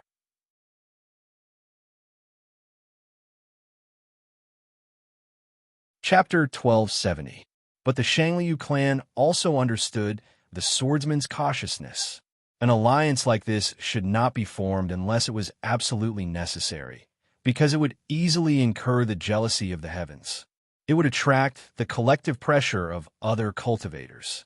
Just like how they had encountered several powerful Xianyuan half-immortals over the past 10,000 years, they would rather be beaten than reveal anything, all because the timing was not right. This swordsman must be thinking the same thing now. Therefore, the more mysterious and nonsensical the swordsman was, the more they believed him. This person must have come from that place. Everyone, let's put on the show together and see the final outcome. They were all old monsters who had lived for thousands of years. So, who could possibly deceive each other? Lu Xiaoyi also felt that something was amiss. As a veteran great hoodwinker, he inexplicably felt a sense of vigilance when things progressed so smoothly. Would it be so easy to deceive others? Even selling a crutch would take a lot of effort, let alone selling the survival and future of an entire tribe here. Where did the problem lie? He could not figure out at the moment, but he knew very well that he had to regain the initiative. Could the primordial beasts have already guessed his orthodoxy? This was not strange, because he had displayed his invincible swordsmanship the moment he appeared, and his seniors from his sect might have stirred up trouble in Heaven's choice. Even the leader of the five elements, Taoist Peng, said that he was acquainted with the people from his orthodoxy. If the young gods of humans who had lived for thousands of years were like that, how could the primordial beasts who had lived for hundreds of thousands of years be clueless? He might not be able to hide his orthodoxy, but at the very least, he had to prove that he was from the upper realm. This required a bomb, something that could shock everyone and make their eyes light up. So that was what it was. How could a person who had just ascended from Yuanying to a perfected lord who was far away from his sect possibly have such information? But it did not matter. The great hoodwinker was never one to be boastful. Even if he did not have information, he would still make it up, right? In the hundreds of years since the changes in the Great Tao, he had made countless guesses about the changes in the new era based on the changes in his own little universe. Among them, he picked out one of the more shocking ones. The essence of bluffing is that once you start, you can't stop. This was a process of probing each other, suspecting each other, and understanding each other. They had to remain calm and not show any urgency. Only then would they be able to reel in the large fish that was the archaic beast horde. Both sides probed each other cautiously, until the Shangliu clan raised another seemingly unsolvable question. When a universe was first formed, primordial beasts were born. At this time, the group of immemorial beasts was like a big family. Not only were there phoenixes, kunpengs, and kirins, but there were also Shangliu, Jiuing, and Jiuing. The reason why they were divided into two camps was that they each had their own position in the immemorial cultivation war and had their own supporters. The winner was the king, and the loser was the bandit. That was why there were immemorial sacred beasts in the main world and immemorial ferocious beasts who fled to the negative space. Everyone had the same origin, so how could there be a real distinction between sacred beasts and fierce beasts?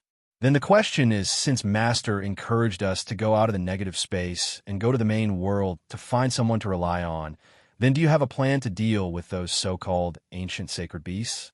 Among us ancient beasts, saints, and ferocious beasts are sworn enemies.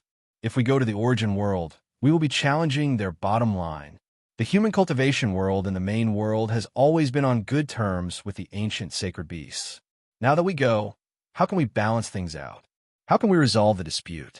Or should we just ignore it and let the group of immemorial beasts have an internal fight to the death?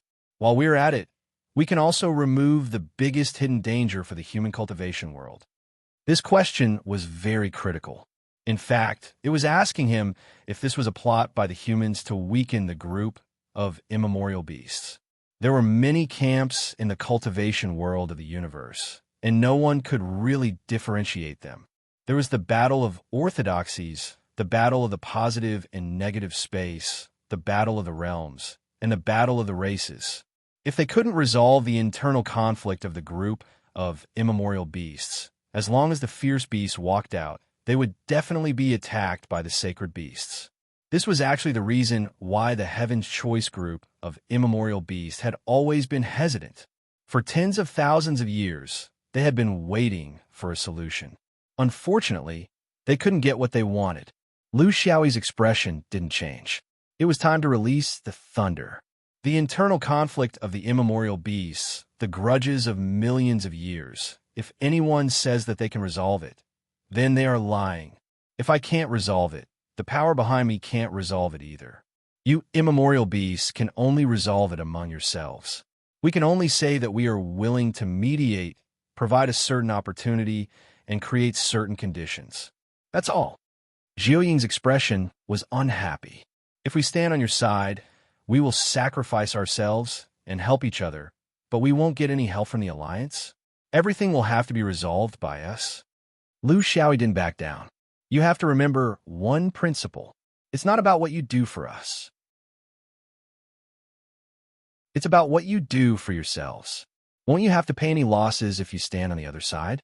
Will Heaven's choice care about the internal conflict of the immemorial beasts? Even if you want to stay out of it, do you think you won't have any losses if you stay in the north? There won't be any internal conflict among the immemorial beasts. The 5 beasts were all shocked when they heard the most lively sentence. What did he mean? Xiang Lu said in a low voice. Master, you mean that even if we don't go out, the sacred beasts will still barge in? Barge into my Heaven's choice continent? Lu Xiaoyi said casually. No, they don't have to barge in. But what if the boundary between the positive and negative spaces is gone after the new era? If we all live in the same universe, will the Heaven's choice immemorial beasts continue to hide? After saying this, Lu Xiaoyi fell asleep again. This time, he didn't kick his shoes or make any gestures. He just asked them to leave. The rest was up to the immemorial beasts to figure out themselves. The 5 immemorial beasts retreated from the bamboo forest. They had been trying to get information for so many days. Whether it was a big meeting or a small meeting, they knew that it was just a show. But the last piece of news made them completely confused. Merging the positive and negative spaces? This was completely possible. Just like when the universe was born and when the chaos was first created, where would there be a main world and a negative space? The negative space was something created by the 4 great beasts. If the new era wanted to reset the rules of heaven and earth and reopen the Khanate Great Tao, it would be equivalent to rebooting the universe. Then, where would the 4 great beasts go? Although they didn't know the changes, they were sure that they would have to break some things and rebuild some things. If the rules of heaven and earth of the 4 great beasts were gone, then the negative space would definitely be gone. If the 4 great beasts were still preserved in some way, it would be impossible for them to be undamaged. There would definitely be some huge changes. And the 4 great beasts were the weakest of the 4 great beasts. The negative space would still be hard to preserve. It wouldn't be destroyed, but it would merge with the main world again. Then, the sacred beasts and the ferocious beasts would return to the same universe, whether they were willing or not. They had to face it. This was very possible. Very possible. Lu Xiaoyi's fabricated news had indeed achieved the effect of scaring people. Because a good scam was based on reality, 90% true and 10% false. What if the scam was real?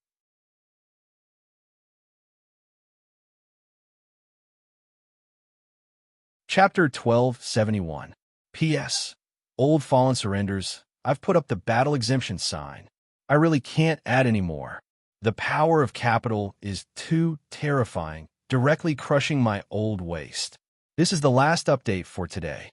Tomorrow, I'll update 3 or 4 times a day, depending on the writing situation. Warm reminder, for the next 3 months, please pay attention to the reward leader. I might not be able to update you in time, sorry. My hemorrhoids are acting up. I have to find someone to rub them. Lu Xiaoyi opened his mouth wide. Who cares if you die? The positive-negative space fusion theory was based on his own body.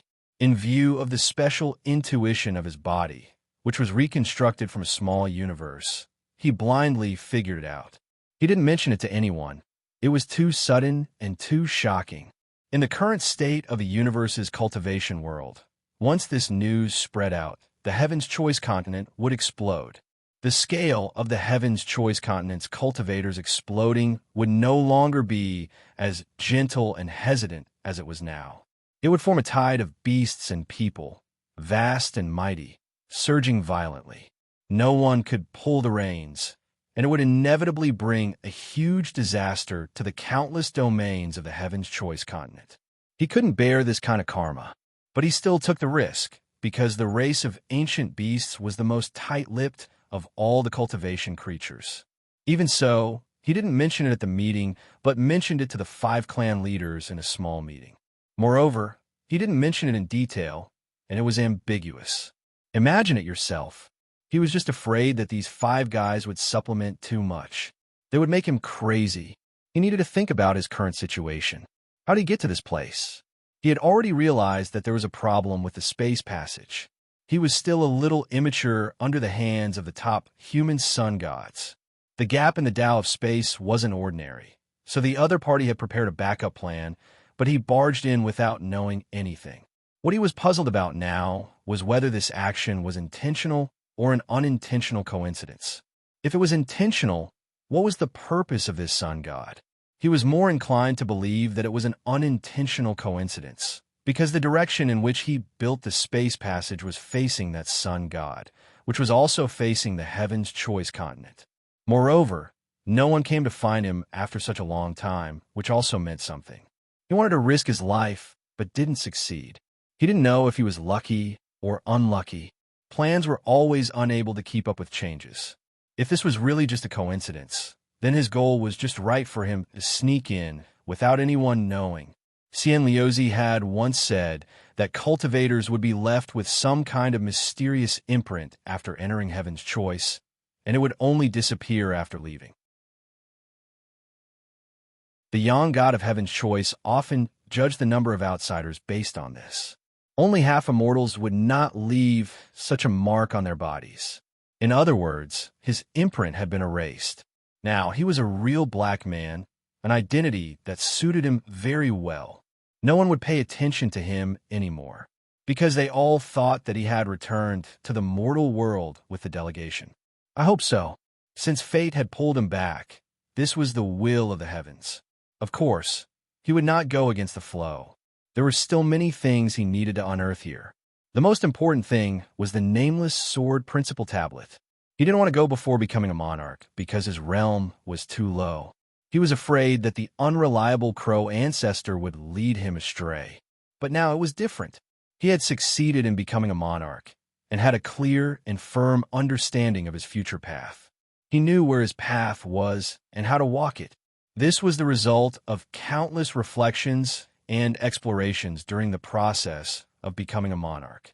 In terms of practical significance, it was more important than becoming a monarch himself.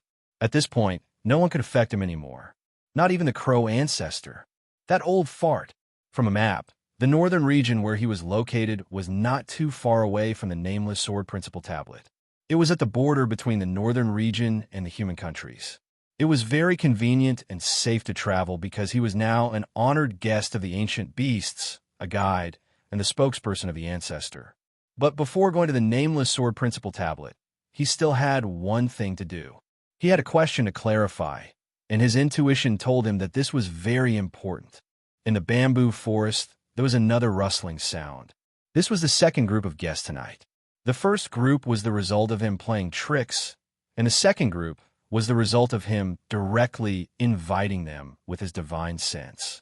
Fat cattle ran into the bamboo forest timidly. Fortunately, it was careful. Otherwise, it wouldn't know how to explain if it bumped into the 5 unreasonable people. Why did the master leave a message for it alone and ask it to avoid being noticed? To it, this was actually very simple. It was nothing more than Uncle D leaving some private messages for it, right? After all, the master was really summoned by it. This couldn't be faked. Tell me about your Uncle D. I'm very curious about his past. Lu Xiaoyi said pleasantly. Fat Cattle didn't expect that he was summoned for this purpose. It was a little confused. Lu Xiaoyi comforted it. Don't be nervous. I don't mean any harm. Some things are better understood. It's good for us to build some kind of trust between us. Because I feel that the Fei clan of the immemorial beasts seems to have some unknown karma with the sword vein. When it came to karma, Fat Cattle felt sad. Anyway, its current situation couldn't be considered a secret. Hence, under Lu Xiaoyi's guidance, it started to talk about its tragic memories. It especially focused on the karma between the Fei clan and the Crow ancestor. Thus, a series of stories were created. It spoke incoherently. Lu Xiaoyi didn't urge it. He only listened quietly. Gradually, from Fat Cattle's mouth, the Crow ancestors' traces in the Heaven's Choice mainland, especially the part about the northern land, started to become clear. Without the ancient books of the sect or the narration of the masters, Lu Xiaoyi revealed the Crow ancestors' every detail in the Heaven's Choice through the mouth of the immemorial beast. It wasn't that he wanted to do this. He was also not a person who was curious about the past of others. There were still countless dangers waiting for him in the future, even if he was once a deity. In the Heaven's Choice, he couldn't avoid the existence of the Crow ancestor. Not only the nameless Sword Dao tablet, but also many other things. Fortunately, the immemorial beast was a long-lived creature. Otherwise, after tens of thousands of years, who knew how wrong the countless generations of oral transmission would be? He finally understood Fat Cattle's intention of getting close to him. However, he was puzzled. How did Fat Cattle determine that he was the successor of Xin Yuan? Did all demi-immortals have this kind of ability? No matter what, Fat Cattle did have good intentions. Unfortunately, he didn't know it at that time and was still on guard. This Crow ancestor was also a person who didn't wipe his own butt. Why didn't he arrange for his own followers properly? He made them suffer a lot for tens of thousands of years. He could only take care of the Fei clan in the future. Of course, it was still difficult for him to do this now. Taking care was the most unreliable word in the cultivation world. In fact, at their level, in this kind of universe environment, who could take care of who? I need a guide. Are you willing to bring me to the Sword Dao tablet? Seeing Fat Cattle's hesitation, Lu Xiaoyi knew what it was thinking. Don't worry. I will talk to the 5 upper clans of the immemorial beasts. I won't make things difficult for you. I can't do anything else, but I think I can at least make your Fei clan live a better life.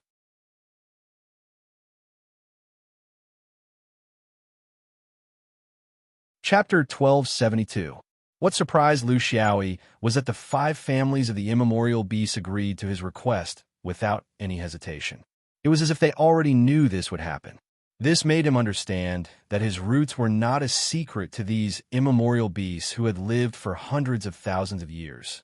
It was just that they pretended not to know anything and played along with each other. It was supposed to be a secret return trip, but it was exposed in a short period of time. It was all because of that Crow ancestor. It was too troublesome. Declining the offer of a few big beasts to escort them was just a form of attitude. In the north, the immemorial beasts at the level of true Lord knew their master. How could there be any danger? Unless they went to the human countries. Fat Cattle was very responsible as a guide. He was even a little servile. In fact, in terms of realm, he had been a true lord for tens of thousands of years. However, Lu Xiaoyi's time of becoming a true lord could only be measured by the heavens. This was the difference between humans and beasts. It was also the difference in status. It was also the embodiment of the 10,000 years of suppression that had distorted his character to a certain extent. He was very grateful to this human because just before they left, the Fei clan was sent back to their ancestral land, the place where they lived 10,000 years ago. Head south from here. In about 2 to 3 months, you will reach Willow Sea. Beside Willow Sea is the location of the nameless Sword Path Monument. Lu Xiaoyi's sleeves fluttered. Now, he finally had the temperament of a great cultivator. He even had an immemorial beast as his follower. If he was willing, there could be more. In the Heaven's Choice continent, there were countless human cultivators and hundreds of sun spirits. However, there was really no one who could be as ostentatious as him. Is there the power of an immemorial beast in Willow Sea? Fat Cattle did not react for a moment. Willow Sea is the border between the north and the human countries. There are no subordinates there. In theory, there shouldn't be any traces of immemorial beast activity there. It's the same for humans. Master, what do you mean? Of course, Lu Xiaoyi could not say that there might be people waiting to ambush him there. It was not that he was worried about the risk. He just wanted to delay the news of his return as long as possible. He did not even worry about these so-called enemies when he was in Yuanying. let alone now that he had succeeded in becoming a true lord. He needed some time to see if he could find out more about the movements of the Buddhists. Although Taoists did everything in a hurry, they were not afraid. What they were really afraid of was a dog that did not bark. In the Yuanying realm, if everyone followed the rules, there was nothing for him to be afraid of. However, now that he was a perfected lord, his opponents would naturally be promoted to the perfected lord level. No bodhisattva would attack him anymore. In the future, he would have to face a group of Buddhas or even great Buddhas. Therefore, he still had to hide his tracks as much as possible. This was the awkwardness of a person facing a world and a region alone. It was as if he was always in the state of a rat crossing the street. Previously, it was Zhou Xian. Now it was heaven's choice. In troubled times, people's hearts are unpredictable. Fat cattle, can you inform the primordial beasts near the Willow Sea to scout the situation near the Sword Dao Steel? Although Fat Cattle was a little wretched, he wasn't stupid. He immediately understood what his master meant. Good. 10 days before we get close to the Willow Sea, I will inform the nearby primordial beast hordes to investigate the situation. To us, this doesn't mean much. If there is a need, we can create a small beast tide near the Willow Sea. You can take advantage of the tide and enter, then you won't leave any traces. Lu Xiaoyi nodded with satisfaction. Fat Cattle was very talented. He liked to create beast tides, just like his ancestor. It was also inherited. Along the way, with Fat Cattle and the encounter at the Swamp of Peace, no primordial beast came to disturb them. It was a pure journey. 5 Rings Dome. Yin Quan flew all the way and entered Wen Guang Feng's territory. Master's uncle was looking after the Soul Hall, so he came out to do some things. One of them was that senior brother Yin Bo had come out of seclusion. He needed to go over and comfort him. At the same time, senior brother gave him a mission. Senior sister Yin Chong was the one who got the news, but senior brother was the one who got it. He flew slowly and tried his best not to create any sword momentum. This was not because he was afraid of the inner sword territory, but because he respected his friends. This time, senior brother didn't succeed in breaking through. Yuanying to become a true monarch was very difficult. It was a big hurdle because a cultivator's lifespan would increase from a few thousand to 3,000. Since he stole such a long lifespan from the heavenly Tao, then it was inevitable that there was a limit to the number of people who could reach the upper realm, even if the heavenly Tao's restrictions were much looser than before. It was understandable, but when this kind of thing happened to him, he felt sad. He himself had no hope of becoming a true monarch, and didn't even have the chance to try. However, a talented cultivator like senior brother Yin Bo still failed. He couldn't help but sigh. The path to the upper realm was really full of difficulties. Thousands of soldiers and horses were crossing a single log bridge. Who would have the confidence to succeed? After failing once in the upper realm, the chances of succeeding in the future would be even lower than the previous one. This was the iron law of the cultivation world. The majority of cultivators would walk on the path of no return after their first failure. This was the cruel reality. Did he need to comfort senior brother? It seemed like he didn't need to. Fortunately, he had other news to hide his purpose.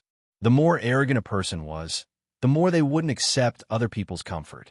In the dome, which swordsman wasn't arrogant? When he came to senior brother's cave, he knocked on the array and asked, but there was no response. Either the master wasn't here, or he didn't want to see guests. Under normal circumstances, if the guests knew the rules, they should just leave and not cause trouble. However, Yin Quan knocked on the array again because he had other news that senior brother must urgently want to know. Once the array was opened, Yin Quan floated in. He saw senior brother sitting in the cave with a calm expression, but he knew that senior brother was probably blaming him for disturbing him. He didn't mention the upper realm and went straight to the point. Senior brother, I have some news about senior brother cigarette, but situation that you asked me to pay attention to. It's a big change. Even I, the guardian of the soul hall, who is used to seeing life and death, can't figure it out. As expected, this sentence immediately attracted Yin Bo's attention, and his calm expression changed. When I came out, I received senior sister's message and knew that something happened to that guy. What is there a change? It must be a good change, right? Why can't I figure it out? Yin Quan smiled bitterly. Senior brother, you can't play with people like this. That's senior brother's cigarette, but of ours is just playing with his soul lamp. 20 years ago, senior brother's cigarette but's soul lamp was extinguished. Senior sister was also present at that time. Later, in order to find out what happened, she went to the Blue Sky sect. Just 10 days ago, before senior brother came out, I received good news.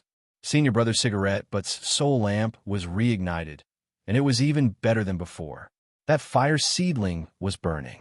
Needless to say, he succeeded in becoming a monarch. In the end, I was only happy for a few days. Just yesterday, that fire seedling was extinguished. I reported it to the Sword Chi Rushing Heaven Pavilion. Guess what True Lord Rue said? He said, just throw away that guy's soul lamp. Giving birth is not giving birth. Are you trying to scare people?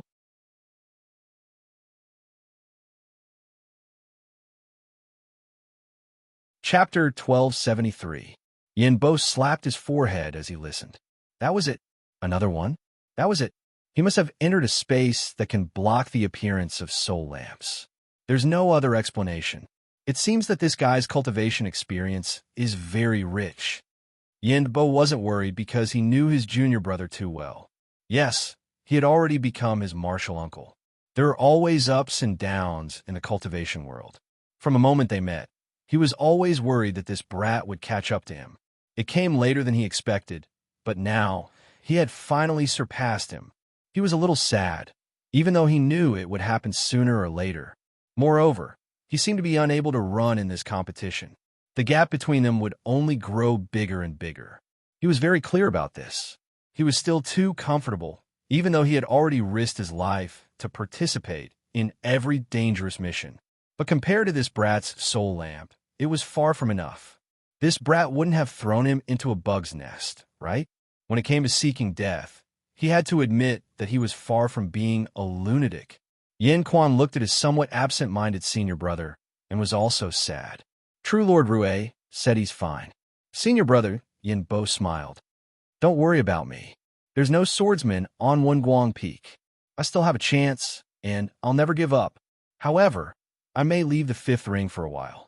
Thank you for your news, junior brother. I hope we'll meet again one day. Yin Quan had a premonition. Senior brother, don't tell me you also want to go back to Blue Sky. This. Yin Bo laughed. You guessed right. I also want to go back to Blue Sky and bring the news to your senior sister. I also want to tell her that if we don't work hard, I'm afraid we'll have to call that brat martial uncle. With your senior sister's temper, she won't call him that even if you beat her to death. Yin Quan was speechless. How could he say that? The first time the soul lamp went out, senior sister Yin Sheng went to Blue Sky. The second time the soul lamp went out, it was senior brother Yin Bo's turn. If this brat kept on going out, wouldn't he only stop when he emptied the fifth ring? Senior brother, do you want to reconsider? Yin Bo shook his head. This decision wasn't made lightly, and it wasn't made impulsively after hearing the news. In fact, after he failed in the upper realm, he had been thinking about this problem. What was the difference? Fortunately, he was in the early stages of forming his nascent soul this time. Once he felt that something was wrong, he immediately stopped. Otherwise, he really didn't know how to end the situation. After thinking about it for a few days, he still couldn't figure out where he was lacking. It wasn't until he heard about the cigarette, but that he suddenly realized that he was lacking in the path of the upper realm and the trend of the universe's changes.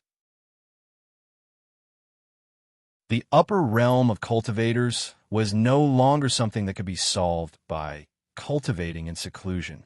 The success rate was extremely low.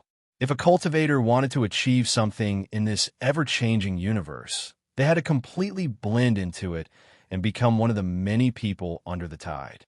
Even if they weren't outstanding, they had to at least be an accomplice. How could he be in tune with the universe? Waiting for the sect to play a role in the future great changes of the universe was almost certain. But the problem was that he didn't have enough time. In that case, he could only find a trendsetter to follow in his footsteps.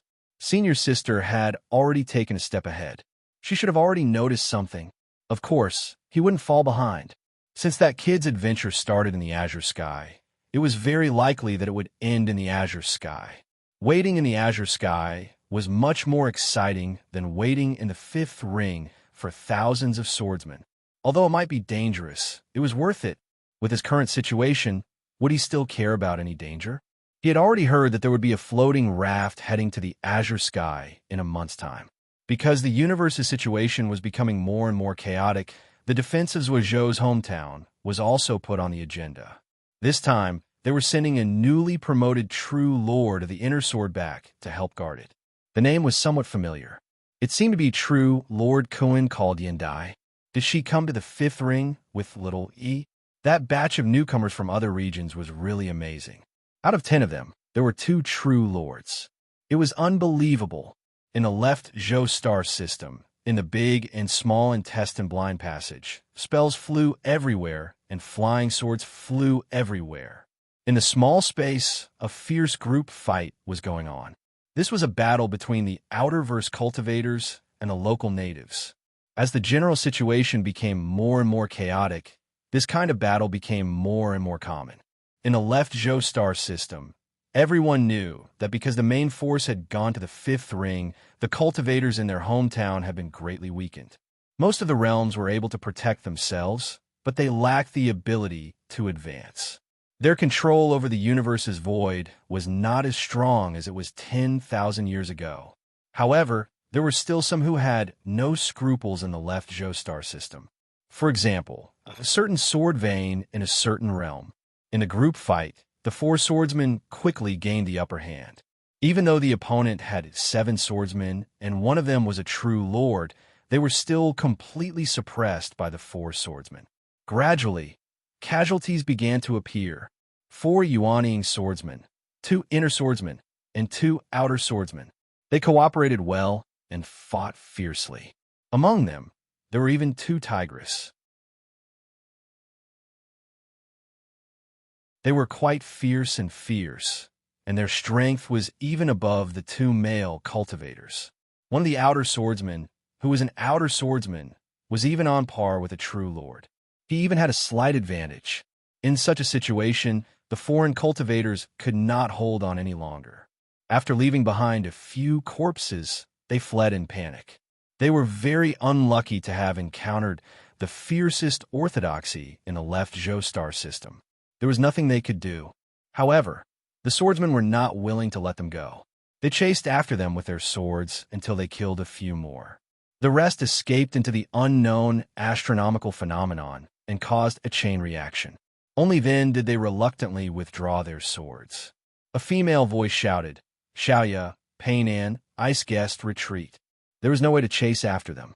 The astronomical phenomenon was messed up, and it was easy to enter but difficult to leave. The recent cosmic phenomenon was not as stable as it was in the past millions of years, especially in the blind passages of the big and small intestines, where a few astronomical phenomena intersected. It was complicated and showed signs of collapse. The 4 of them gathered together. As the most senior big sister among them, Smoker glanced at them. Fortunately, they were all fine. Except for Li Peinan, who was slightly injured, the others were all unharmed.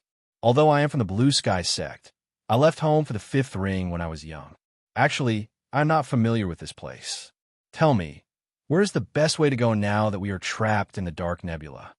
The blind passages of the big and small intestines were squeezed by 3 kinds of astronomical phenomena: a black hole, a collapsing white giant, and the darkest nebula. They were now in the darkest nebula. Originally, they could barely identify the direction. However, after the few people who escaped mixed up the astronomical phenomenon at the cost of their lives, they were a little uncertain. Xiaoya and Li Peinan both shook their heads. They were also frequent visitors to the void of the universe. However, there were countless directions in the universe. They had never been here before, so they were not clear about the actual situation. Only Ice Guest smiled brightly. "Sister Smoker, I have been here before. My opinion is that if we go this way, we can definitely get out. It is the shortest way." Smoker was a generous person. In an environment that she did not know, Of course, she would choose her profession. Among the four of them, only Ice Guest had been here before. If she did not listen to him, who should she listen to? Just when she was about to decide, Li Peinan interrupted. Sister Smoker, my opinion is that it is best to go in the opposite direction that Ice Guest pointed. Smoker was very curious. Why? Reason? Li Peinan stammered and could not say anything. Only Huang Xiaoyu covered her mouth and chuckled. Smoker was decisive. Just follow Ice Guest's route. You are so mysterious. You are all cultivators, but you still believe in these predestined things. Li Peinan sighed and smiled bitterly to Xiaoyu. The arduous journey is about to begin. Xiaoyu, have you written your will?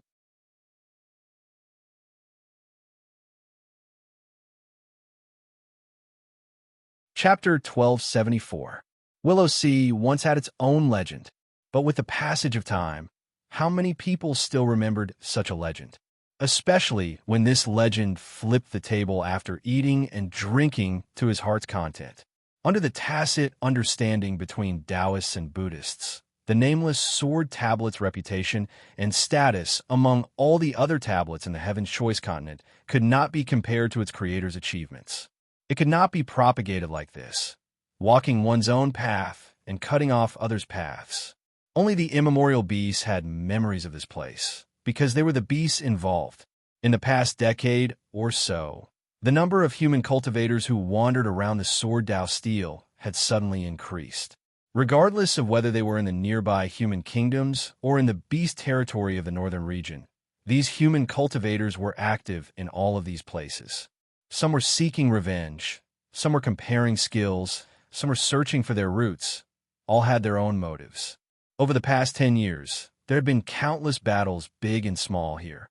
The two sides of the battle were clearly divided. On one side was the swordsman group of Heaven's Choice, and on the other side were the families of the victims whose relatives and friends had been killed by the Zhou Xian sword practitioners in the Echo Valley. In the beginning, both sides were evenly matched, but gradually, the advantage of the Dharma cultivators and monks became more and more obvious. Even if the relatives and friends of the victims could only make up 10 to 20%, it was still not something that a group of swordsmen with only 100 people could compare to. The swordsman group was having a hard time holding on, but fortunately, there were not many casualties. It was not because the swordsmen and monks were merciful, but because they were fighting near the sword tablet. The swordsman group always had a last resort, hiding in the tablet. Not only could the swordsmen enter the tablet, cultivators from other orthodoxies and even Buddhist monks could enter as well. But who would run into the sword tablet and fight with the swordsmen? Were they tired of living? This was the orthodoxy left behind by a deity. This situation lasted for more than 10 years. Lu Xiaoyi wandered around the continent and then stayed in Jia country as a doorman. He did not know that there were two groups of people fighting for him. This situation changed after Zhou Xian's diplomatic mission left. Xian Liuzi was very cunning. In fact, Lu Xiaoyi wasn't the only one who didn't return on time. There were several, including Yuanying perfected monarch. No one knew why they couldn't return on time. It was probably because they lost track of time in the Great Tao Tablet, they were harmed by others, or they couldn't leave. As the leader of the team, Xian Liuzi had to consider the safety of the team and not a few reckless fellows. Therefore, he had to leave on time. The only thing he could do was to put everyone into the floating raft and announce that everyone was present. Then, they would return home. This kind of measure could be hidden from most sects, but it could not be hidden from those who had the sun spirit. As long as they wanted to know, they could judge based on the imprints left behind by the people of Zhou Xian when they entered the natural selection continent. This was the only thing they could do. A group of cultivators outside the Sword Dao tablet left, but most of them did not. This was because they found out through various sources that although Zhou Xian's diplomatic mission left, the swordsman did not leave. As long as he didn't leave, he would definitely come to the Sword Dao tablet. They believed this without a doubt. However, a few months ago, the cultivators began to leave in large numbers. This was because there was conclusive news that the swordsman had really left. This cowardly rat was so scared that he didn't even dare to return to the Sword Vein's supreme inheritance to take a look at the Sword Dao tablet. In a foreign land, scholars didn't dare to go to the academy, officials didn't dare to greet their colleagues, and guests didn't dare to go to the brothel. If he wasn't a rat, then what was he? Although they despised him, what was done could not be undone. Since he had already left, who could really chase after him? Only a few people with deep hatred and stubbornness were still lingering here. They probably wouldn't be able to hold on for long. However, they were not the ones who were the most disappointed. The most disappointed were another group of people, the swordsman group. The Heaven's Choice swordsman really wanted to communicate with this Zhou, Xian, and learn the truth about the Sword Dao tablet. Now that the main character had left, it made them feel uneasy. There were those who were disdainful. They thought that the swordsman's reputation was undeserved and that his actual performance in the Impermanence Dao tablet was completely inconsistent with his performance in the Impermanence Dao tablet. Of course, this was only a minority. To most people, they understood the swordsman's situation in the Heaven's Choice.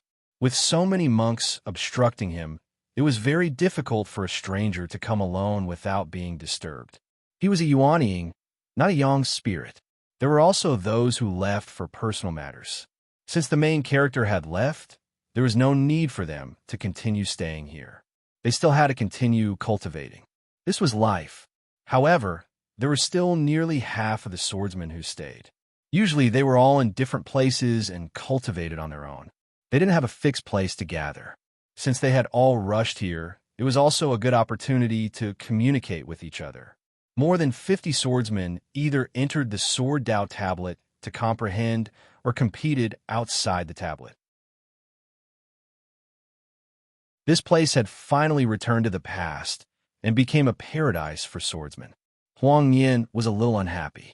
He was full of enthusiasm and waited wholeheartedly, but he had wasted more than 10 years. The key was that once this person left the Heaven's Choice mainland, he didn't know when he would return again. If it was short, it would be 100 years. If it was long, everyone's lives were limited. Who could afford to wait? Banju noticed his low mood and advised, Huang Yin, don't take it to heart. We didn't come here because you invited us. We came here voluntarily. You don't have to feel burdened. Isn't there cultivation everywhere? Going back is also cultivation. Isn't it the same for staying here? It's even livelier. Moreover, although this person left, it's not like we don't know where to go. Zhou isn't far. Let's plan properly and find a chance to go out together. We can enjoy the scenery of the origin world and compete with him. Why should we break off contact? All the swordsmen applauded. This was killing two birds with one stone. Although the swordsman was unrestrained, most of the people here hadn't been to the origin world. They were very responsive. After all, if they went out in a group, they would have a veteran to lead them. They wouldn't lose their way. Some busybodies started to form alliances. Since they were all loners, they didn't reject the idea. Now, what they needed to discuss was how to get a floating raft that could pass through the spatial barrier. Although Banju and a few other true monarch swordsmen had such things, they were all single-person floating rafts and couldn't carry too many people. It was certain that after the news spread in the Sword Vein, there would be many more who wanted to join. Even a medium-sized floating raft might not be able to carry them. But how could they afford a large-scale spatial floating raft? Swordsmen's main characteristic was that they were poor. It was as if they didn't need anyone to teach them. They were all like this. While the group was in full swing, Banju and a few other swordsmen, true monarch swordsmen, sensed that something was wrong. After careful observation, a true monarch swordsman laughed. So it's a small beast tide. What's wrong? Are these immemorial beasts also coming here to compete with us swordsmen? That was one thing, but they couldn't fight against a group of immemorial beasts like they did against human monks. This was because it could cause a huge commotion in the entire continent. Swordsmen needed to be hot-blooded, but they couldn't lose their rationality in the face of such a situation. Banju called out to everyone, "Forget it. We humans have been in this lawless place for more than 10 years. We can't just let the immemorial beasts show their presence here. Everyone, enter the sword path steel and let them pass."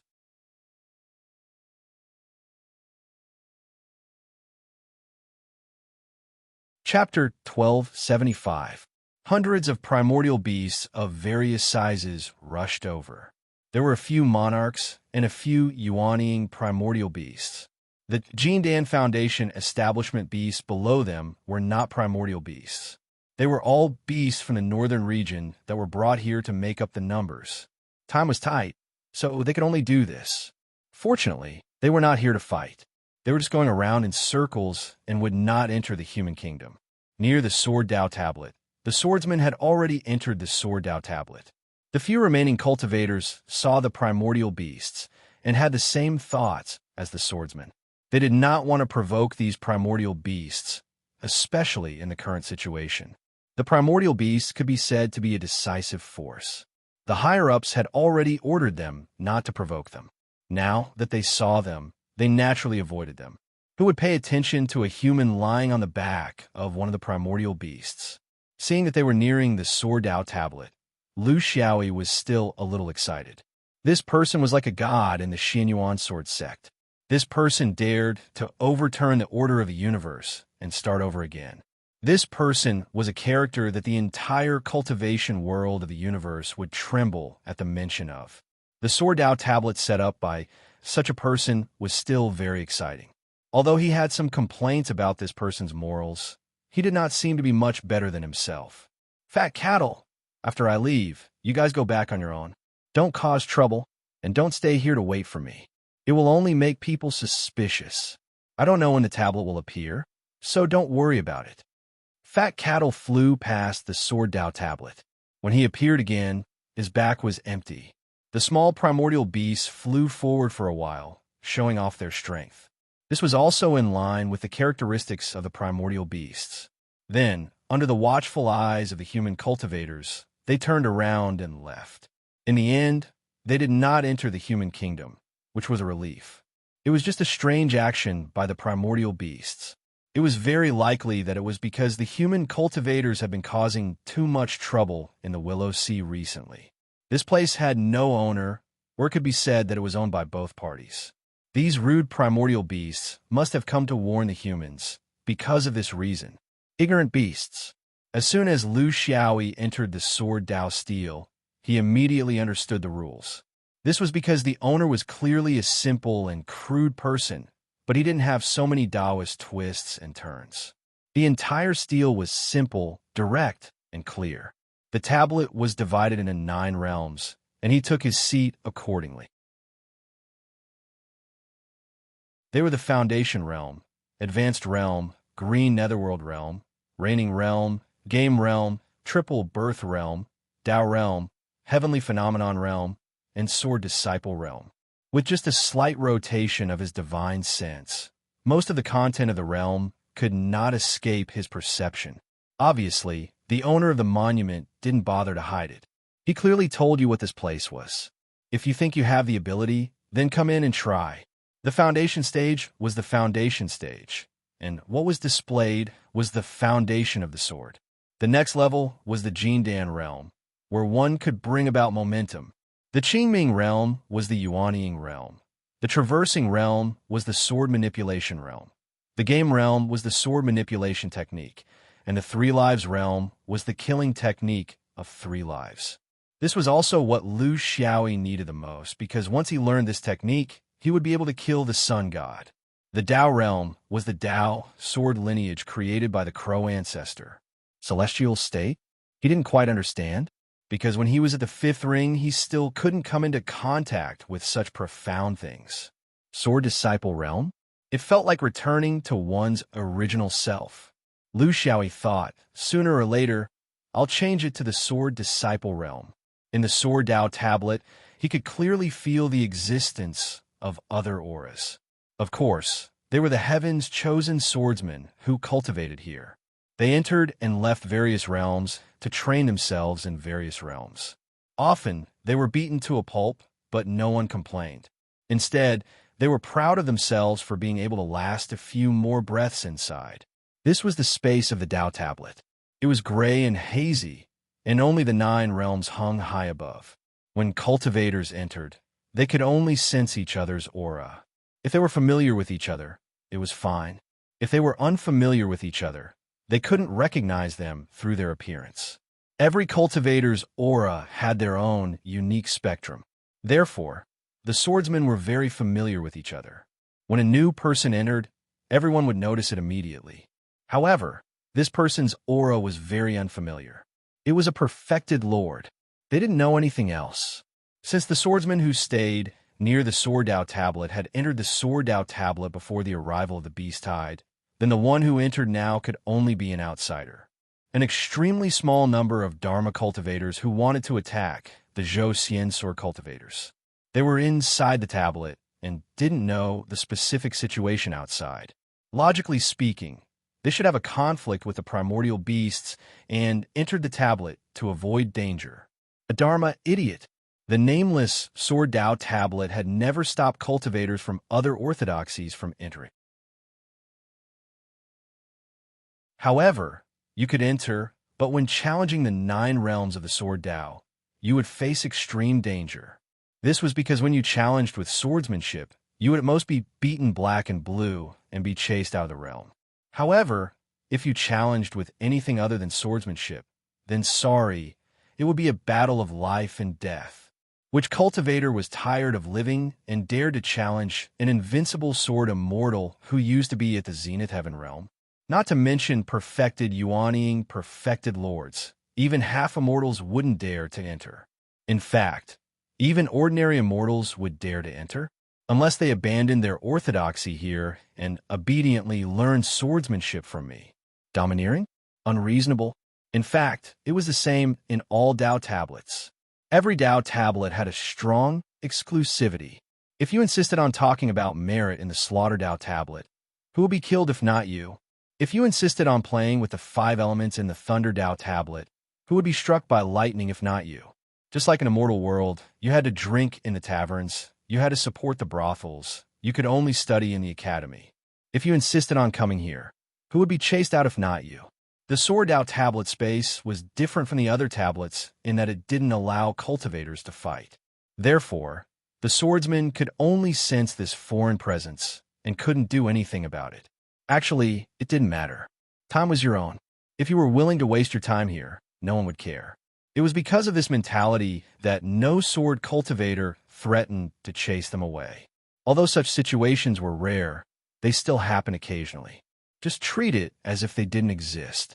Lu Xiaoyi understood the general situation in the Sword Dao tablet in a short time. It was obvious that this was the orthodoxy of Xuan Yuan's sword vein. However, how much of it was purely traditional and how much of it was Crow ancestors' own understanding? This could only be known after trying. But to test the foundation of the once greatest sword immortal, it seemed that no swordsman could do so. The swordsman could only see how long they could last. Lu Xiaoyi had a rough idea. He didn't talk to anyone. There was no need for that. He decided to start from the foundation level and find out the difference between him and Crow Ancestor in all aspects. From his point of view, putting aside his cultivation level, he might not be inferior to Crow Ancestor in terms of swordsmanship. His body flickered and he entered the foundation level. However, the dozens of swordsmen around him were all stunned. Huang Yin couldn't help but laugh. Is this lawful an idiot? That can't be. He's already a monarch, and he still doesn't know the rules of the Sword Dao tablet. Does he think he'll be fine after entering the foundation level? Who doesn't know that the Sword Dao tablet has 9 realms? The foundation level kills the most people.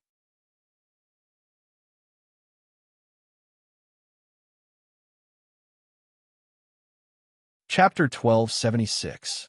P.S. Orange Fruit 2021 said to start from the Golden Alliance.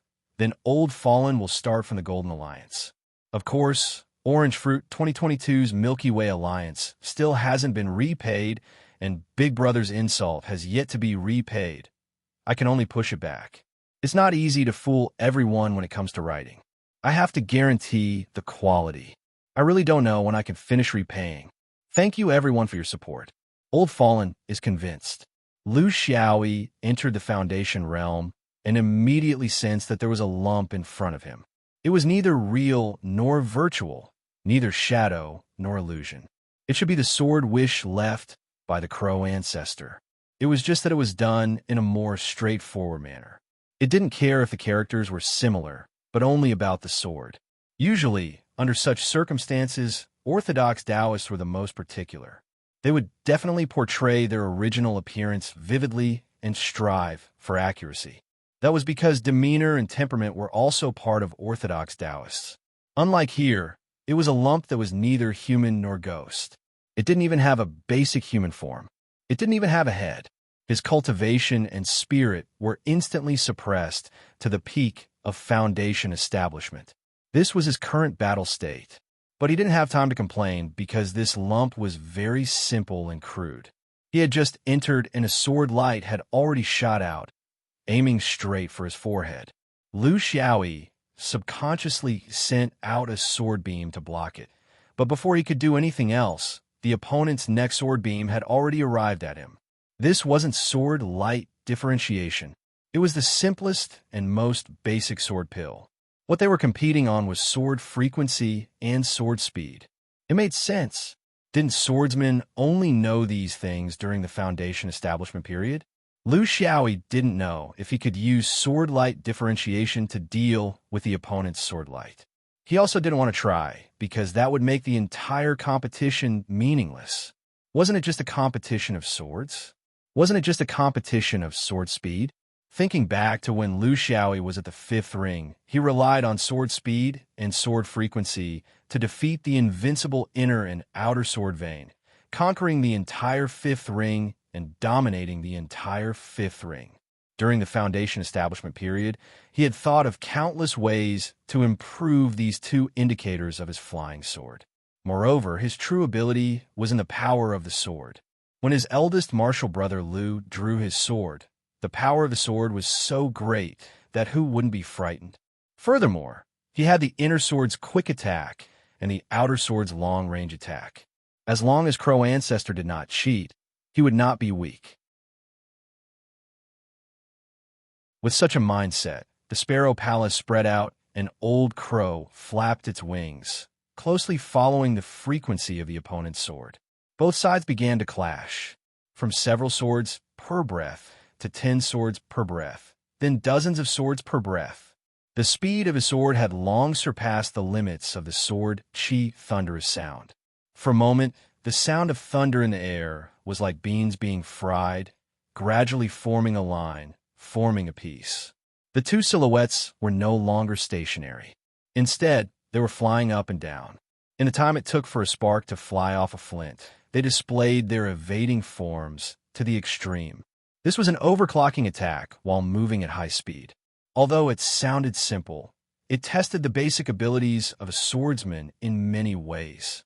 Your speed, your flexibility, your judgment, your ability to grasp the position of both sides, your ability to predict, and the ability to perfectly combine the evading forms and the sword traces.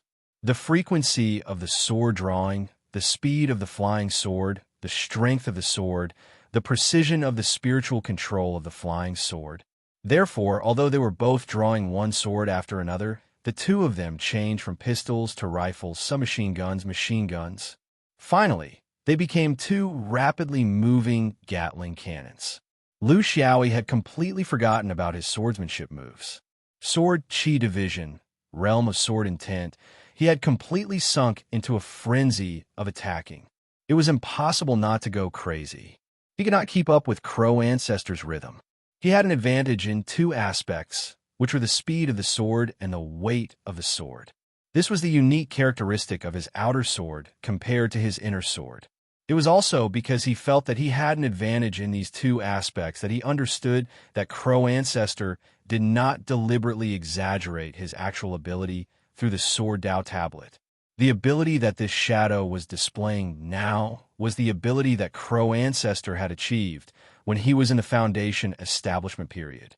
It was not exaggerated, nor was it suppressed. In terms of the speed of the sword, he was at a disadvantage. This was also because of the difference between the sword pill and the sword disc in his Naiwan Palace. Although he had worked very hard and was much stronger than the other swordsmen of his generation, some things could not be solved by hard work alone when he was facing a sword immortal. Overall, his flying sword was on par with Crow Ancestor's inner sword in terms of raw strength. One was the speed of the sword, while the other was the speed of the sword. Of course, the difference between the two was not a qualitative difference. It was not a quantitative difference, but a limited gap between the same level. And this gap was almost impossible to make up for because the factor that determined this difference was not the individual's effort, but the difference between the inner sword and the outer sword, the difference between the sword pill and the sword disc. The difference was in soft strength, in the seamless connection between the flying sword and the person, perfect coordination, in terms of tactics, in terms of the ability to predict, in terms of the perception of danger, in terms of daring to pull chestnuts out of the fire. Lu Xiaoyi had never been convinced when it came to the sword, but this time he was really convinced.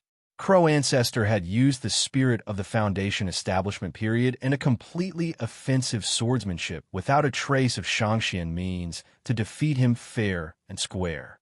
It was not because Crow Ancestor's sword wish was a virtual entity. He knew very well that if he could really go back in time and put him at the peak of the fish-leaping peak, when he was in the Foundation establishment period with Crow Ancestor at the same time, he would still be defeated.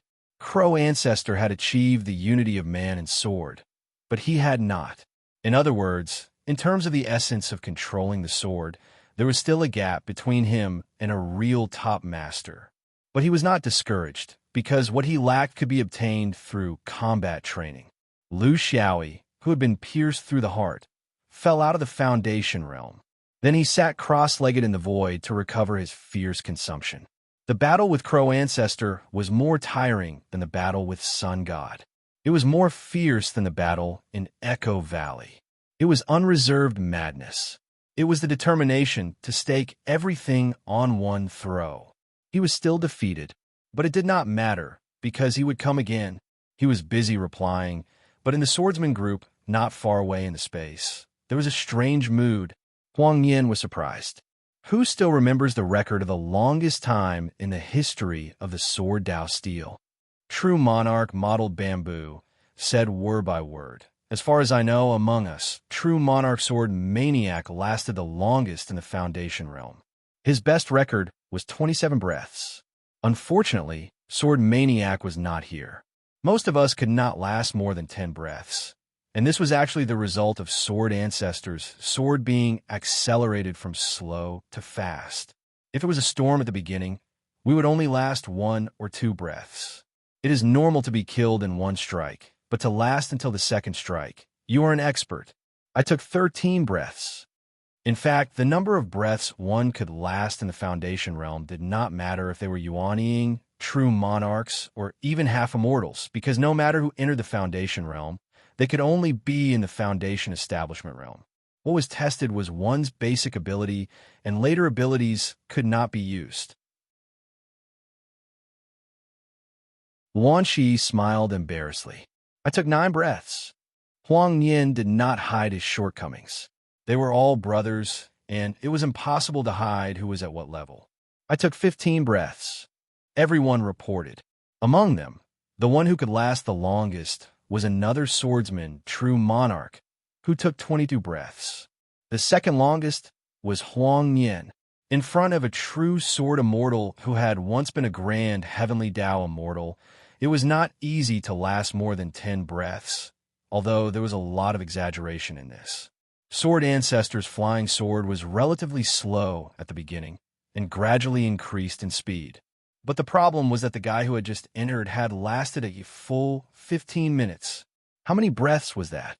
He could already be on par with Sword Ancestor for a short period of time.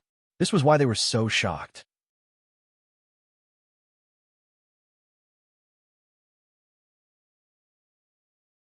Chapter 1277. 15 minutes was basically a stalemate for swordsmen, which was a fast way to determine victory. Who could hold their own against the Sword Ancestor at Foundation establishment? It was impossible. With this kind of ability, how could he possibly be unknown to the public? This was especially true for the orthodoxy of swordsmanship, where skills were honed through battles, not something that could be figured out in the depths of the mountains and forests. Was it a cultivator from outside the continent? But their only hope, Zhou Xian, had already left? Huang Yin clenched his teeth. Fine, I'll go in again and see if the difficulty of foundation establishment has been lowered. Huang Yin did as he said and charged into foundation establishment. 14 breaths later, he fell out with a face covered in dirt. My head was cut off. Perfected Lord Banju was speechless. Your attitude is wrong. You're too eager to succeed, but your results are worse than before. Wan Shi volunteered. My heart is big. I'll go in. 10 breaths later, Wan Shi fell out, but his face was still full of pride. I was stabbed into a sieve, but I lasted 10 breaths. That's an improvement. I won't compete with the Sword Ancestor. I'll compete with old Ninth Huang. I'll catch up to you sooner or later. A few more sword cultivators did not believe it and began to challenge the foundation level that they had challenged countless times before. The result was, without exception, the same result. The result was very clear that the Sword Ancestor's foundation level did not reduce the difficulty. In other words, that perfected Lord Swordsman, everyone was wondering who this person was. Such powerful strength made them feel unworthy, and they were a little embarrassed to step forward and speak. While the swordsmen were still whispering, that perfected Lord Swordsman had recovered his strength and entered foundation establishment again. Again? There's no need, right? He's already proven himself. He can definitely challenge higher steels. Wan Shi was puzzled. Huang Yin shook his head. How can a sparrow know the ambition of a swan? For us, progress is measured in breaths. For him, I'm afraid his demands are measured in minutes. The Sword Dao Steel has 9 levels, and there's a reward for each level. Although I don't know what level you have to reach to get the reward, I think he's aiming for it. Banju nodded. What Huang Yin said is correct. That's how it is. Based on my judgment, I should be able to last a certain amount of time in the Foundation realm to pass. I just don't know how long this period is. 20 minutes? 45 minutes? 2 hours? Or do I have to defeat the Crow Ancestor? In the space inside the monolith, at the entrance of every monolith realm, there was a huge gem-like eye. In the eye of the eye, there was a huge gray whir award. To the cultivators, this wasn't difficult to understand. Pass, the reward word lit up, and the prize was issued. In the world of cultivation, senior masters often propose such rewards in the space they set up to stimulate the younger disciples. Especially in the Orthodox Taoist sect, the Taoist sect made it more grand, immortal, and very pretentious, unlike the sword master, who was straightforward and rude and even engraved the word reward. Did he think that everyone was a naughty child? But what was the prize? I'm really looking forward to it. Ever since the Sword Dao Steel was established, no one had ever obtained a reward in any of the realms. At least, they didn't know. Could it be an immortal technique? A peerless sword art? Or some other immortal item? But no matter what it was, the reward of a sword immortal who used to be a Zenith Heaven immortal was enough to make people yearn for it. Lu Xiaoyi's heart was as calm as water. He didn't come here to die, but to defeat the Crow Ancestor. To others, this was arrogant, but to him, it was not a dream. In terms of hardware, he was confident that he wasn't inferior to the Crow Ancestor. What he needed to improve was his soft strength, the compatibility between him and the sword, the adaptation of judgment and action, the familiarity of movement and attack, and the effectiveness of battle tactics. It was the problem of how to display his sword skills and avoid being entangled in sword frequency and sword speed, and how to play to his strengths and avoid his weaknesses. There was no other way to improve other than to continue to fight. As soon as he entered, the battle began immediately. Close combat. More than 15 minutes later, Lu Xiaoyi fell out of the monolith realm again and continued to recover in silence. The Crow Ancestor could defeat him physically, but he couldn't conquer his heart. In Lu Xiaoyi's heart, there was no such thing as blind worship, especially in terms of sword skills. He didn't submit to anyone. 15 minutes and 100 breaths. He improved by 100 breaths. Huang Yin murmured. At this time, the swordsman group had completely given up on their own cultivation. They just watched from the side because they knew the goal of this powerful monarch swordsman.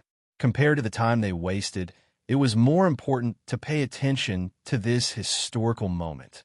Unfortunately, they couldn't see the scene of this person breaking through in the Foundation realm. This made everyone itch. The swordsman group watched for 3 whole years. They counted the time and number of times this swordsman entered. Until now, the longest time he lasted was more than 2 hours, and the number of times he tried to break through had reached a total of 1,402 times. Now, they didn't only admire this person's strength, but also his perseverance. With such perseverance, what couldn't he do? The general didn't die after 100 battles, and he rode his horse with his sword in hand.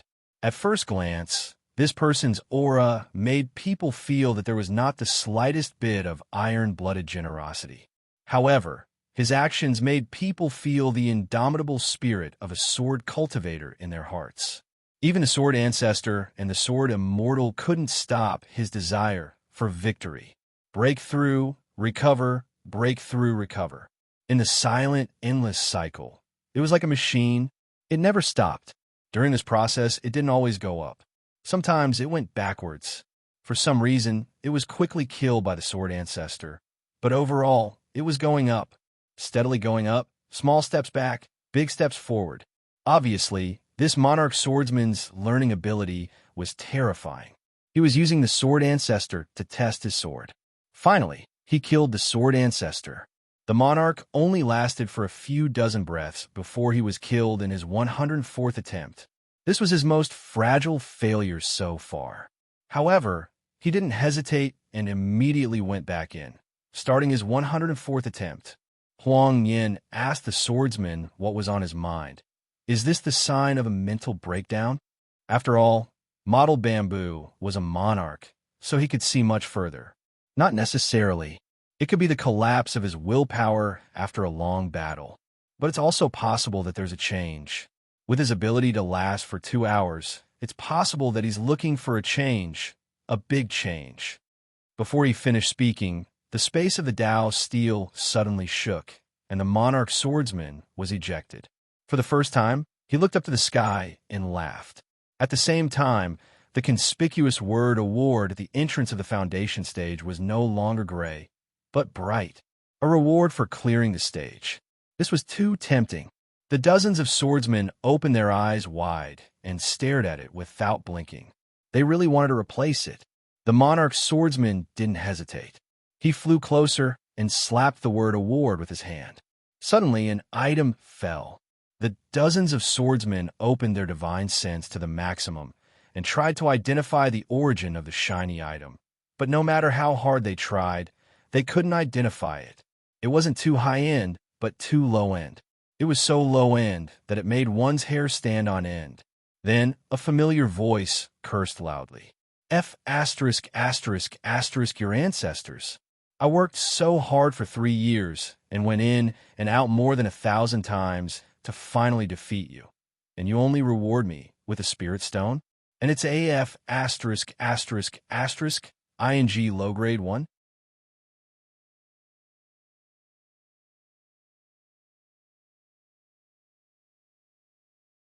Chapter 1278. When Huang Yin heard this voice, he was overjoyed, but he no longer held back and shouted, Senior One-Eared, it's me. I'm your brother Huang Yin, whom you haven't seen in years. Lu Xiaoyi was still circling the word award that had already been spat out and had turned gray again. He looked at it and touched it. When he heard this, he replied, Huang Yin, where the hell have you been all these years? I've been fighting for my life in Echo Valley, and you don't even know how to come over? Come over here and help me take a look. Why do I feel like this thing looks like a low-grade spirit stone? Could it be that I've been fighting for so long that my eyes are blurred? When Huang Yin heard this, he immediately felt as if he had drunk a cup of ice in the middle of summer. He felt extremely comfortable, and all the pores on his body opened up happily. Although Senior One-Eared was still as vulgar as before, he didn't treat Huang Yin as an outsider. This made Huang Yin feel very proud in front of the swordsman. He hurriedly flew over, took the shiny object, and examined it carefully with a smile. Senior One-Eared, you're not seeing things. This doesn't look like a low-grade spirit stone. It's actually a low-grade spirit stone.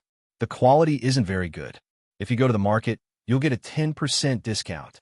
All the swordsmen gathered around. They knew that this was the Zhou Xian sword cultivator who had displayed his might in Echo Valley, one-eared. However, in the short span of a decade or so, he had taken another step forward and became a perfected monarch. It was no wonder that they hadn't thought of him. The low-grade spirit stone passed through the hands of every swordsman. In the end, they confirmed that it was a defective low-grade spirit stone. Was the sword ancestor's joke, or did he have a deeper meaning? They couldn't guess, but everyone was very happy. They were happier than when an immortal item appeared among the prizes. Was this the sword ancestor's bad taste? Swordsmen didn't need any special items. All they needed was a sword. Such a simple and crude prize vaguely reflected the sword ancestor's philosophy. Everyone thought that this was the most suitable prize. Sword cultivators all worshipped powerful swordsmen, especially Baronnier, who had played an unspeakable role in this. With his battle record in Echo Valley and his performance in the sword Dao steel, both sides had been friends for a long time. In this special occasion, it was easy for everyone to get familiar with each other. Lu Xiaoyi was the guiding light of the sword vein. No swordsman didn't recognize his strength and orthodoxy. Senior one-eared, will you continue to challenge all the way? Huang Yin asked. Lu Xiaoyi nodded. Of course, until I can't go on. The swordsman's aestheticis, the universe's, a storm's, the only way is. Aziz's swordsman, he was a perfected monarch. But his face fell. If he didn't ask for it now, when would he? Senior one-eared is right. We've been here for a long time, even a few hundred years. But our progress is like a tortoise's crawl. There are many areas in the sword Dao steel that we can't enter. Lu Xiaoyi knew what he wanted to say. To him, there was nothing to hide. This was also a force that couldn't be underestimated. He needed the support of strength. No matter. Anyway, we'll be here for a long time. I'll set up a system for you and clarify some basic things. I believe that with this, you'll be able to improve greatly in a short time. But how far you can go depends on yourself. No one can help you with this. Wan Shi was very excited. Senior one-eared. We still have some brothers in the sword vein outside. They're the most devout swordsmen, but they left early for various reasons. Can we call them back? Lu Xiaoyi didn't care. To him, the more swordsmen he could recruit, the better. Yes, in a place like the Heaven's Choice continent, you can't learn the sword if you're not sincere. A perfected monarch at the side reminded him, Wan Shi, you can recruit people, but you have to be careful. Don't expose Senior one-eared's background in the sword Dao steel. Otherwise, we won't let you off. Wan Shi laughed. Senior one-eared. Do you think I'm a 3-year-old kid? Of course, I won't mention Senior one-eared. It's just a gathering of ordinary swordsmen. We'll go out and leave messages in different directions. I think we'll use the topic of leaving the Heaven's Choice continent. This topic is very popular now. Most of us swordsmen are interested. Well, definitely do it. The group discussed excitedly, but Banju was very shrewd. Senior one-eared. Since Meng's sword Dao steel preaches, then we swordsmen will follow Senior one-eared's lead. In our opinion, Senior one-eared has a deep relationship with the sword Dao steel. We all learn our sword techniques from the sword Dao steel. To put it bluntly, we're probably considered disciples of this orthodoxy, right? Even if we're not true disciples, it wouldn't be wrong to say that we're outer disciples. Therefore, we'll listen to Senior one-eared's orders without any hesitation. But after so many years, where did the orthodoxy of the sword Dao steel come from? We're still confused. I wonder if Senior one-eared can help us solve the thousands of years of confusion. Lu Xiaoyi didn't avoid the topic and spoke the truth. We're all brothers. How can I give orders? If there's something to discuss, I just know a little more, but I might not be able to make accurate judgments. Speaking of orthodoxy, don't blame me for hiding it. It's just that there are too many implications here. It's not good to announce it too early. The owner of the sword Dao steel is so capable. Why did he set up a nameless steel? Have you thought about it? Over the past 10,000 years, many powerful swordsmen have come here. Why didn't they choose to announce it? It's related to the universe. With both Taoists and Buddhists watching, it's not good to stand out too early. The other perfected cultivator was a little mysterious, senior one-eared. I heard that the innate moral steel was also combined by a swordsman. In the end, he brought the moral steel down to the lower realm. That's why there were signs of the new era. Since Senior One-Eared said that it's related to the universe, can we guess that the two swordsmen are the same person? Lu Xiaoyi didn't comment. It's not allowed to be said. It's not allowed to be said. It can only be understood, but not explained. How could the swordsman not understand the meaning behind his words? Although they didn't say it, they were all very excited. It was like learning swordsmanship had clung onto a super thick leg. Of course, it could also be the most dangerous leg. The sword ancestor had turned the universe upside down and started anew. This kind of boldness made his followers feel proud. Even if they were to cut through all obstacles, even if there were many obstacles, even if it boded ill, why would they be afraid of these things? They were only afraid of not having a proper reason. They were only afraid of not being able to make a grand entrance. Now, they couldn't make a grand entrance anymore. They might even be treated as pests in the universe. This made them unconsciously feel proud and proud. Following such a person, following such an orthodoxy, it was not a waste to come to this world. No wonder they weren't willing to set up their orthodoxy in heaven's choice. There was no way to do so. Once they did, they would be suppressed by both Taoists and Buddhists. They could only lie low and wait. When the wind blows, they would take advantage of it. Just thinking about it made them excited.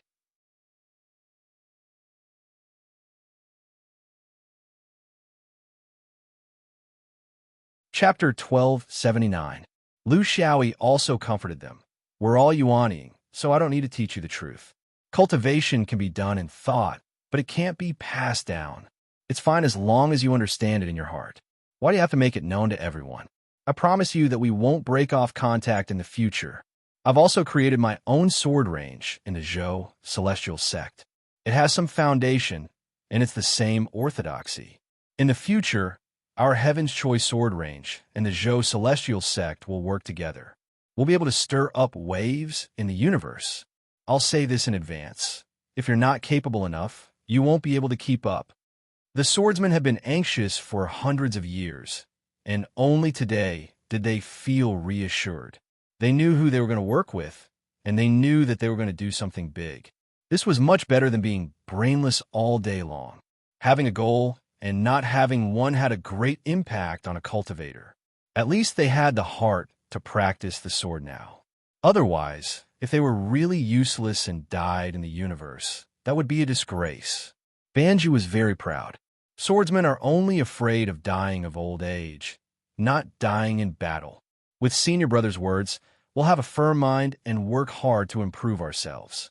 We'll strive to return to our sect in the future and not be looked down upon by others. This was the truth. With Senior Brother Shan's strength here, they really felt a little inferior. They were afraid that their strength would be looked down upon by others. Lu Xiaoyi didn't say anything. It was good to have this competitive spirit, and there was room for improvement. Although their strength was indeed not very good, that was only relative to Lu Xiaoyi. If they were really at the 5th ring level, they could barely be considered average. Sigh. It had been too long since they returned to their sect. They were really confused now. Huang Yin laughed. Senior Brother also has your own sword vein in Zhou Xian. Our sect must be very far away, right? Lu Xiaoyi didn't hide this point. Far. Too far. If we go to the main world, I might have to run for a lifetime. I haven't completely figured out the way back in the negative space. So I can't bring you back to your sect now. Let alone you. Even I have a home that's hard to return to. So for a long time in the future, we can only fight alone. You have to be mentally prepared for the dangers. Wan Shi laughed. Fight alone? Senior Brother, we've been fighting alone in Heaven's Choice for thousands of years, and no one can break our backs. Every sword cultivator here knew very well what they had chosen before they had transferred to the sword range. The sword vein has the highest mortality rate in Heaven's Choice and is hated by everyone. No matter how bad it is in the future, it can't be worse than now. At the very least, we know who we fight for. What we fight. This is the meaning of the sword, says Senior Marshal Brother. Look at all of us. We don't have a home or a job. We're all poor. We're all wearing stinky skins. And we're all using the universe as our homes. There's no such thing as fear. Lu Xiaoyi sighed inwardly. No country, no system, and they had to bear the Crow ancestors' poison. Life wasn't easy, but these people would be the Sword Vein's strongest subordinates in the future. Although they didn't have the Shadow, shaking realms inheritance system, they had many high-level cultivators. How many swordsmen above Yuanying are there in Heaven's Choice? Lu Xiaoyi was very curious. After all, Heaven's Choice was too big. Even if there was one in 10,000, it still wasn't a lot. Ban Zhu said confidently, there are 17 true monarch swordsmen, and most of them are Yin soul cultivators. There are only 3 primordial soul cultivators, and no Yang soul cultivators. We have 8 here. Yuanying is around 200, and we have 61 here.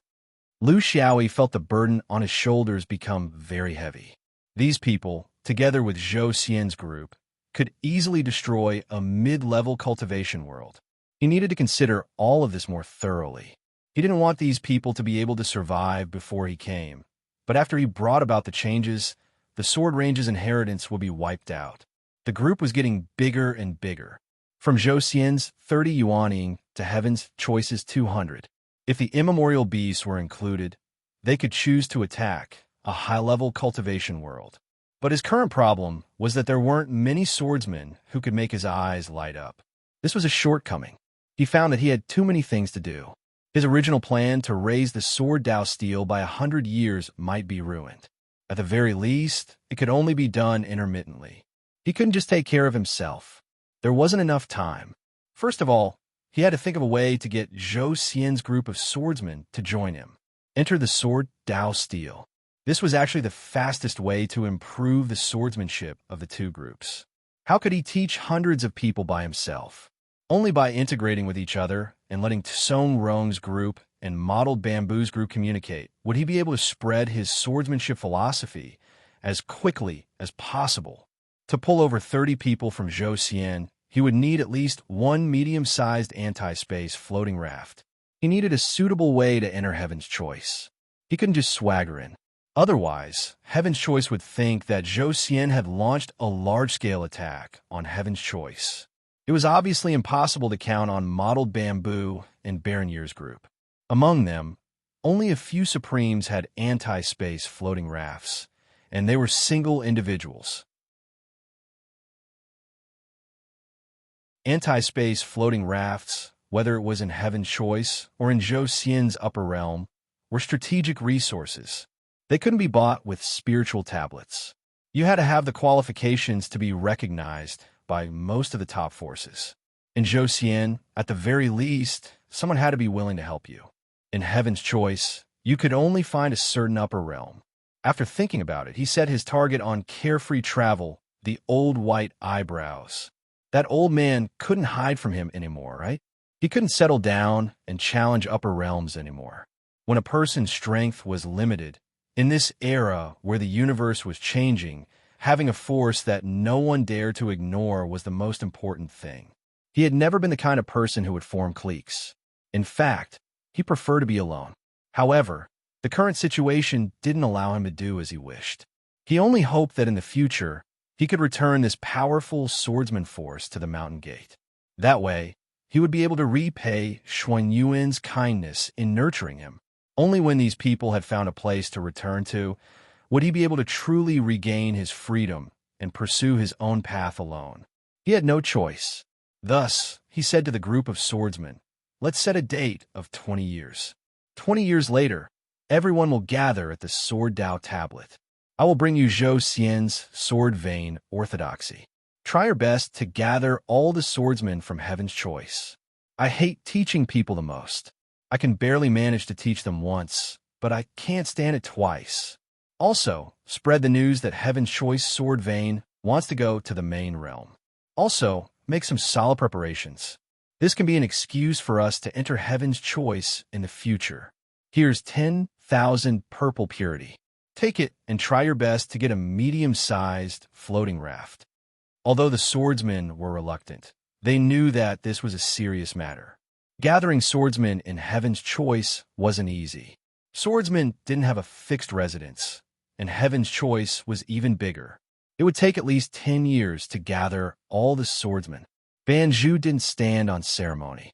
This wasn't money to buy his life, but it was better than that. If he accepted it, his life wouldn't be up to him anymore. Senior brother, don't worry. We true sovereigns will personally handle the floating raft matter. We definitely won't be cheated. Everyone else, disperse. Only one person will be left behind on the sword steel. The rest will disperse to the various areas of the Heaven's Choice. It's been over 1,000 years. Our Heaven's Choice sword range finally has the chance to form a fist.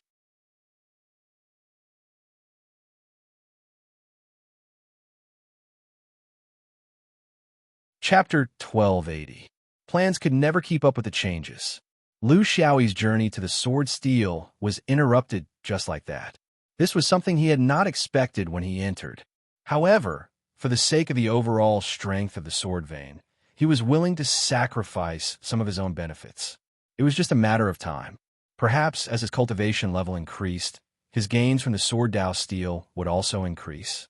The first 9 realms of the sword steel were still manageable, but the later realms required more from him. When he reached the 3 births realm, his own strength was not enough. How could he fight with the crow ancestor like he did in the foundation realm? Therefore, it was not necessarily a bad thing to let it go. When it came to learning, the greatest taboo was to be stuffed into one's head. In between each knowledge point, there should be time for reflection, rumination, and practice. Cultivators could fully absorb what they had learned during this period of time, allowing these things to truly integrate into their blood vessels and bones before moving on to the next knowledge point. Therefore, in learning, some people were extremely talented when they were young, but when they grew up, it was because they were too smart and learned things too quickly. They did not seek to understand things thoroughly. On the other hand, those who learned things at an average speed would often erupt with unimaginable potential later in life. There was no other reason. They had thoroughly grasped all the knowledge in the past. In any case, it was just a mouth. It could be said horizontally or vertically. It all depended on one situation. If Lu Xiaoyi did not have these trivial matters, of course, he could find a lot of benefit from cultivating in the sword Dao steel for hundreds of years. Once he obtained the Dao, the world would know. At that time, he might even be able to kill the Sun Spirit. However, the problem was that he had these trivial matters to deal with. Therefore, he had to find a lot of other reasons, such as this learning theory, to encourage himself, to support himself, to hint that he was on the right path. What was the Tao heart? A one-track mind would never have the Tao heart. One had to learn to be perfunctory, numb oneself, and please oneself. For all of one's actions, whether they were right or wrong, he had to find a lot of high-sounding reasons. Even if it was far-fetched, at the very least, it could make one happy. When one day, by luck, one stepped into a high position and had one's own legend, then the self-comforting and numbing oneself in the past would be the great Tao. The Tao was very difficult, very profound, and very simple. 1 or 2 months later, he found the largest river in the depths of the northern region, the bitter water. Moving up the river, they began to enter the territory of the heavenly selection archaic beasts, both in name and in reality, the leader of the Shangliu clan. Xiang Lu had the body of a snake and 9 heads. The patterns on its skin looked like tiger spots, and its 9 heads looked like human faces. He likes to live in places with plenty of water. In fact, in terms of appearance, it was somewhat similar to the 9-headed fierce beast. The only difference was that the 9 heads of Xiang Lu were all on the head of a snake, while the 9-headed fierce beast was more like a combination of 9 snakes, sharing only the lower half of a snake. Xiang Lu was a spiritual ancient beast, while Jiuying was a monster of water and fire with a strong body. One was the brain, while the other was the fighter. This was their basic position among the immemorial beasts. The middle section of the bitter river was where the water was the most powerful. It was the territory of the Shangliu clan, and Lu Xiaoyi didn't go out of his way to search for it. He simply sent his divine sense out into the water, and before long, a Shangliu popped up out of the water. It looked a bit angry, but when it saw who it was, it immediately suppressed its usual violent impatience and cautiously approached. In the immemorial beasts, there were high and low positions, determined only by their strength. The Shangliu clan, Nine-Headed Fierce Beast, Swan Ni, Jiao Duan, and Boss Serpent were all powerful creatures among the immemorial beasts. They were close to, or even comparable to the Phoenix, Kuan Peng, Dragon, and Qilin of the immemorial beasts. However, the Tao of Heaven had very strict restrictions on these immemorial beasts with innate abilities. Therefore, neither of these two immemorial beasts had more than 2 digits in population. The latter 3 had more. As for the Fei, Chiseltooth, Fuzhu, Failian, and Cheng Huang, these ordinary immemorial beasts, they had more than 100 immemorial beasts. "I'm looking for you, Shangliu clan leader. I have something to discuss with you." Lu Xiaoyi went straight to the point. The younger Shangliu clan leader did not dare to be negligent. He knew that this Taoist had a great background. It was very likely that he had secretly escaped from the unspeakable place. This kind of person was not someone a clan without a half-immortal grandmaster could contend against. Therefore, the Shangliu clan leader silently led the way. Not long after, they arrived at an underwater cave. It was not exquisite and could not even be considered building. The immemorial beasts did not care about these things. If you made some bricks and stones, they would not be able to live comfortably. This was the common characteristic of the beasts of heaven and earth. No matter if they were fierce or gentle, they were all close to nature. The Shangliu clan leader came out to welcome him. He was also very curious. What important matter did this human have to come here to look for him? However, there was one thing that he was very clear about. Ever since this human entered the Sword Dao Steel, he was even more certain of the relationship between this swordsman and the powerful Sword Vein orthodoxy. The immemorial beasts could also grow because they had intelligence. For millions of years, they had also been constantly reflecting. Why did they become failures come to the negative space and become the ferocious beasts in the history of cultivation? Why couldn't they become sacred beasts? It was also because of this reflection that they were not very interested in cooperating with the human cultivators of Heaven's Choice. This was because they felt that Heaven's Choice was not a human force that could dominate the changing of the new era. They could not sit on the wrong side and take the wrong side again. If they took the wrong side again, they would have to give up at least a few million years. Even if they had a long lifespan, they could not afford to waste so much time. The human and beast did not exchange pleasantries.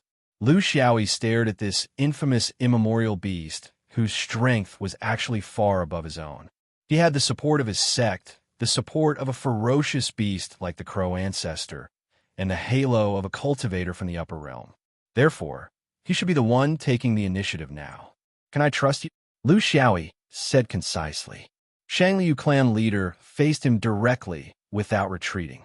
"We won't harm the foundation of the immemorial beasts of Heaven's Choice. Master, if you have something to say, please say it." Lu Xiaoyi's expression was solemn. "We won't harm the foundation of both sides. This is the cornerstone of our cooperation. I came here to ask for a shortcut to enter and exit the Heaven's Choice continent from Lord Xiang. Can Lord Xiang agree to my request?"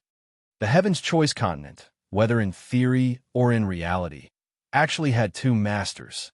One was the humans, the other was the immemorial beasts. In these millions of years, there were small disputes and petty misdeeds, but there were no major issues. It was the restraint of both sides. Ever since the collapse of the Great Tao, humans had strengthened their control of entering and exiting the Heaven's Choice continent.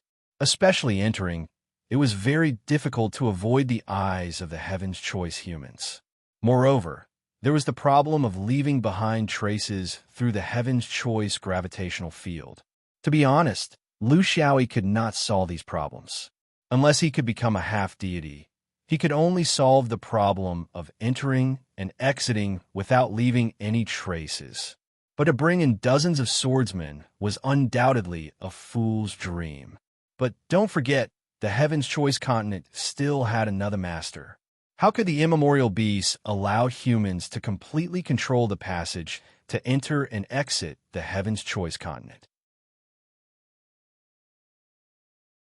Considering that the immemorial beasts had some inexplicable supernatural powers that they were born with, they must have their own unique way of entering and exiting. It was a way that humans could not control or speculate. Even the sun god, true monarch, could not grasp it. Lu Xiaoyi did not know what it was, but he knew that it must be something.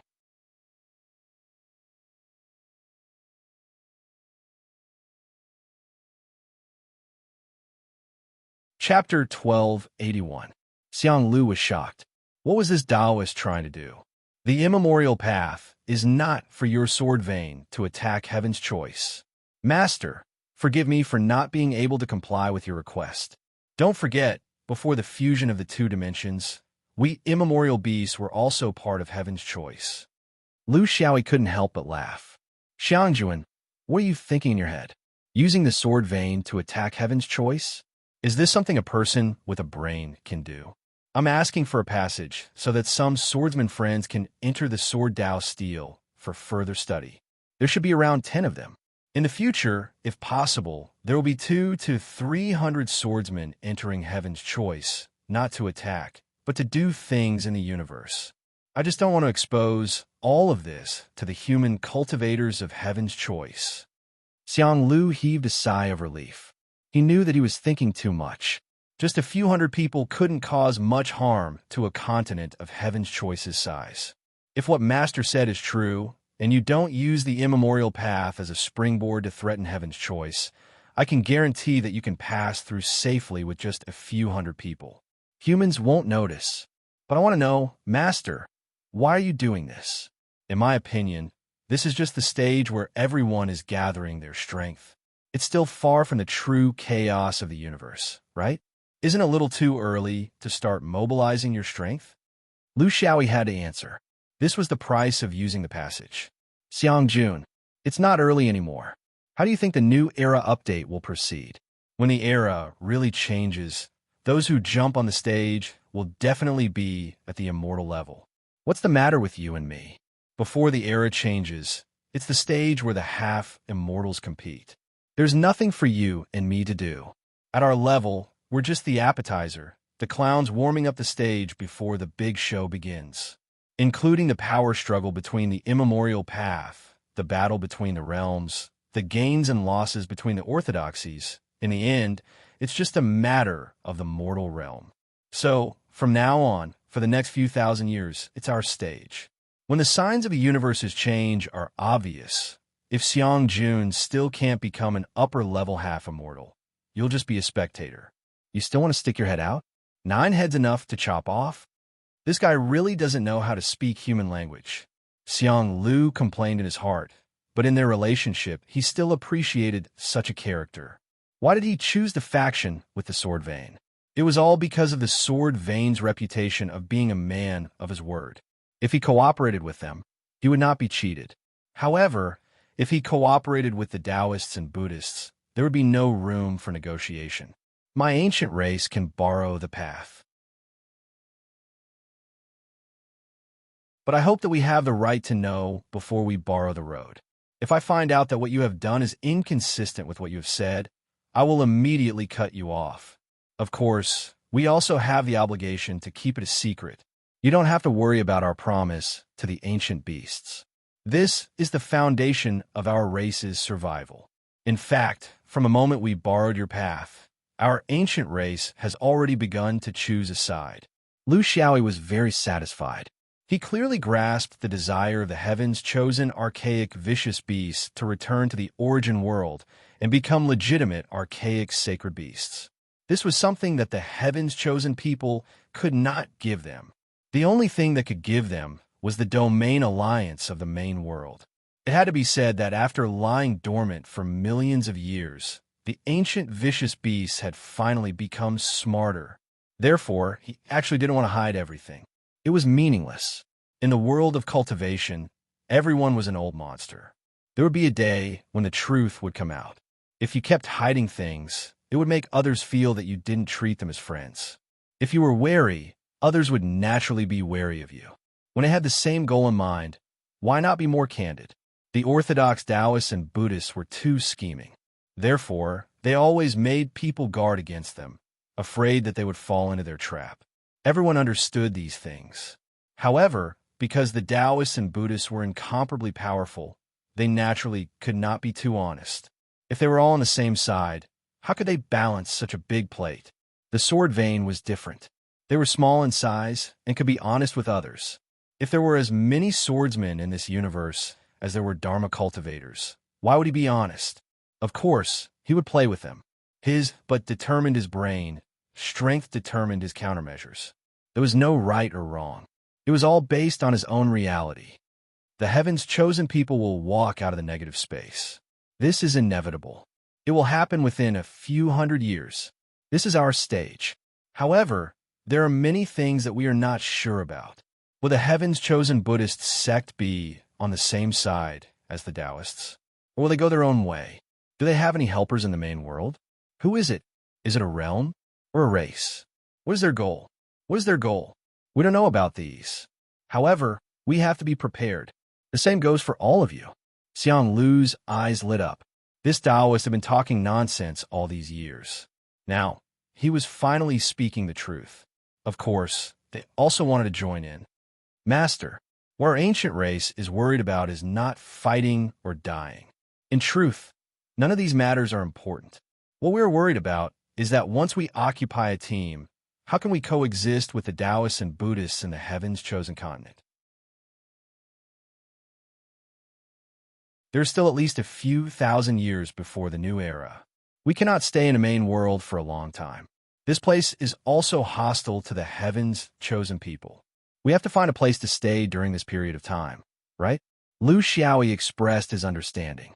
Xiangjun, don't worry. Before everything is revealed, I will not force you to confront the heaven's chosen people and Buddhists. However, I may use you in other directions for those so-called allies of the heaven's chosen people. Xiangjun nodded in satisfaction. And this can be done. As long as we don't face them head-on, there will be excuses. It is still too early to reveal our cards now. Lu Xiaoyi comforted it. Don't worry. As long as it starts, who can come back in one piece? Don't think that the number of heaven's chosen people is terrifying. Firstly, they are not on good terms with Taoists and Buddhists. Secondly, they have different thoughts in many small countries. How can they form a complete joint force? Once they go out, they will know that it will be difficult to come back alive. At that time, how can they have the ability to make a move against you, the heaven's chosen people? Xiang Lu was indeed very shrewd. However, in front of the universe's #1 con man, it was still moved. Yes, it was easy to go out, but difficult to come back. It was impossible for the humans here to maintain an absolute advantage over the ancient beasts. In the end, there was no such thing as a free lunch in this world. There were always risks. As for the rest, they could only take one step at a time. This was not his decision alone, nor was it the decision of the 5 leaders. It was a joint decision made by the ancient half-immortals before they left the heaven's chosen people. Sensing the change of the universe's new era, a huge change was imminent. This time, they decided to place all their bets on the initiator. This was the instinct of a race that was born with the universe. In their hearts, there was no possibility of the universe changing because of anyone. There was only one reason for the change of the universe's era. The universe itself wanted to change. The human swordsman pushing down the first domino was actually following the trend of the heavens. The ancient race's brains were clamped by someone. That was why they went against the trend.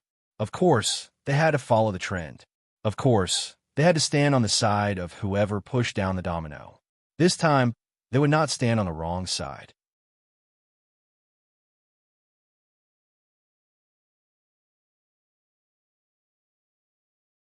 Chapter 1282. Under the arrangement of Xiang Lu, a small army of primordial beasts was assembled. The so-called primordial path was not completely a secret space passage. It It was like the tunnel in the bedroom of a landlord or a rich man that led to the outside of the village. Cultivators would not do such a tasteless thing. Was it possible to use the space passage to enter and exit Heaven's Choice? Of course it was possible. For example, Lu Xiaoyi's time. However, if one wanted to do it without being noticed, one would need a very profound spatial ability, at least at the Yang spirit level. Of course, Lu Xiaoyi's broken passage back then could not be hidden. But coincidentally, the one who increased his speed in the end was the Yang spirit of Heaven's Choice. Therefore, the other Yang spirits of Heaven's Choice tacitly agreed that this was the action of their companion and did not pursue it. This was Lu Xiaoyi's luck. The divine arts practitioners of the primordial beasts could do this, but why would they do it? With the existence of the primordial path, the Dafa could just fly out. The primordial path was above the northern land. This was the exclusive space of the primordial beasts, including the outer space above the northern land. Humans had no right to criticize this, nor did they have the right to monitor it. This was the right of the master.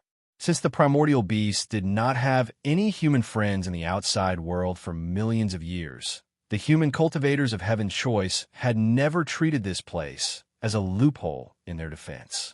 Of course, the primordial beasts were still very vigilant about the sky above the northern land, especially under the premise that the Great Tao was collapsing. It was impossible for humans to enter Heaven's Choice from here. This was another matter. The city walls were always broken from the inside. This was the truth. Just like now, more than 50 primordial beasts had come out in a group. Such a swaggering movement could not be hidden from the surrounding human cultivators. However, no one cared about this. Humans often went out, and primordial beasts went out less often, but it was not that they did not. In the current situation, everyone was like ants under a hot pan. There was nothing strange about going out for a stroll. Lu Xiaoyi was in the midst of the beast horde. Of course, the one carrying him was still Fat Cow. The bloodthirsty and tyrannical aura of the ancient beasts covered the heavens and earth. No one could discover that there was a human among them. Fat Cattle explained in detail, "The reason we came out this time is also for the purple purity. The ancient race doesn't rely on the purple purity very much, but if there's a war, we will need all kinds of resources.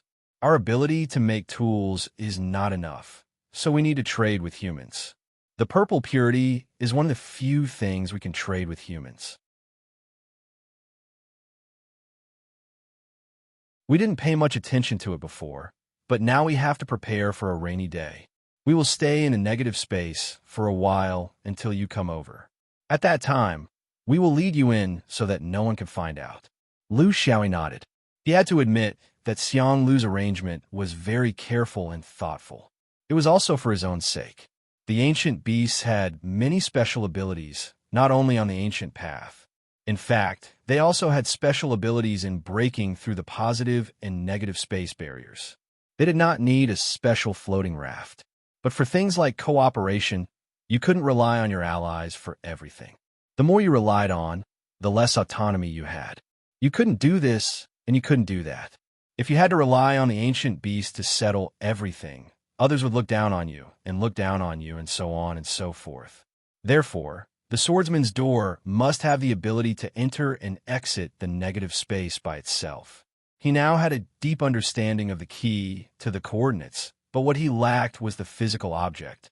The negative space floating raft was a strategic resource that was not easy to get.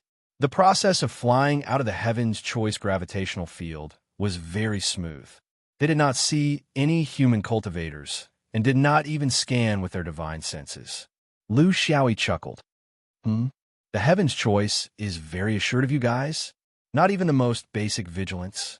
Fat Cattle replied, "Yes. How can the humans be assured?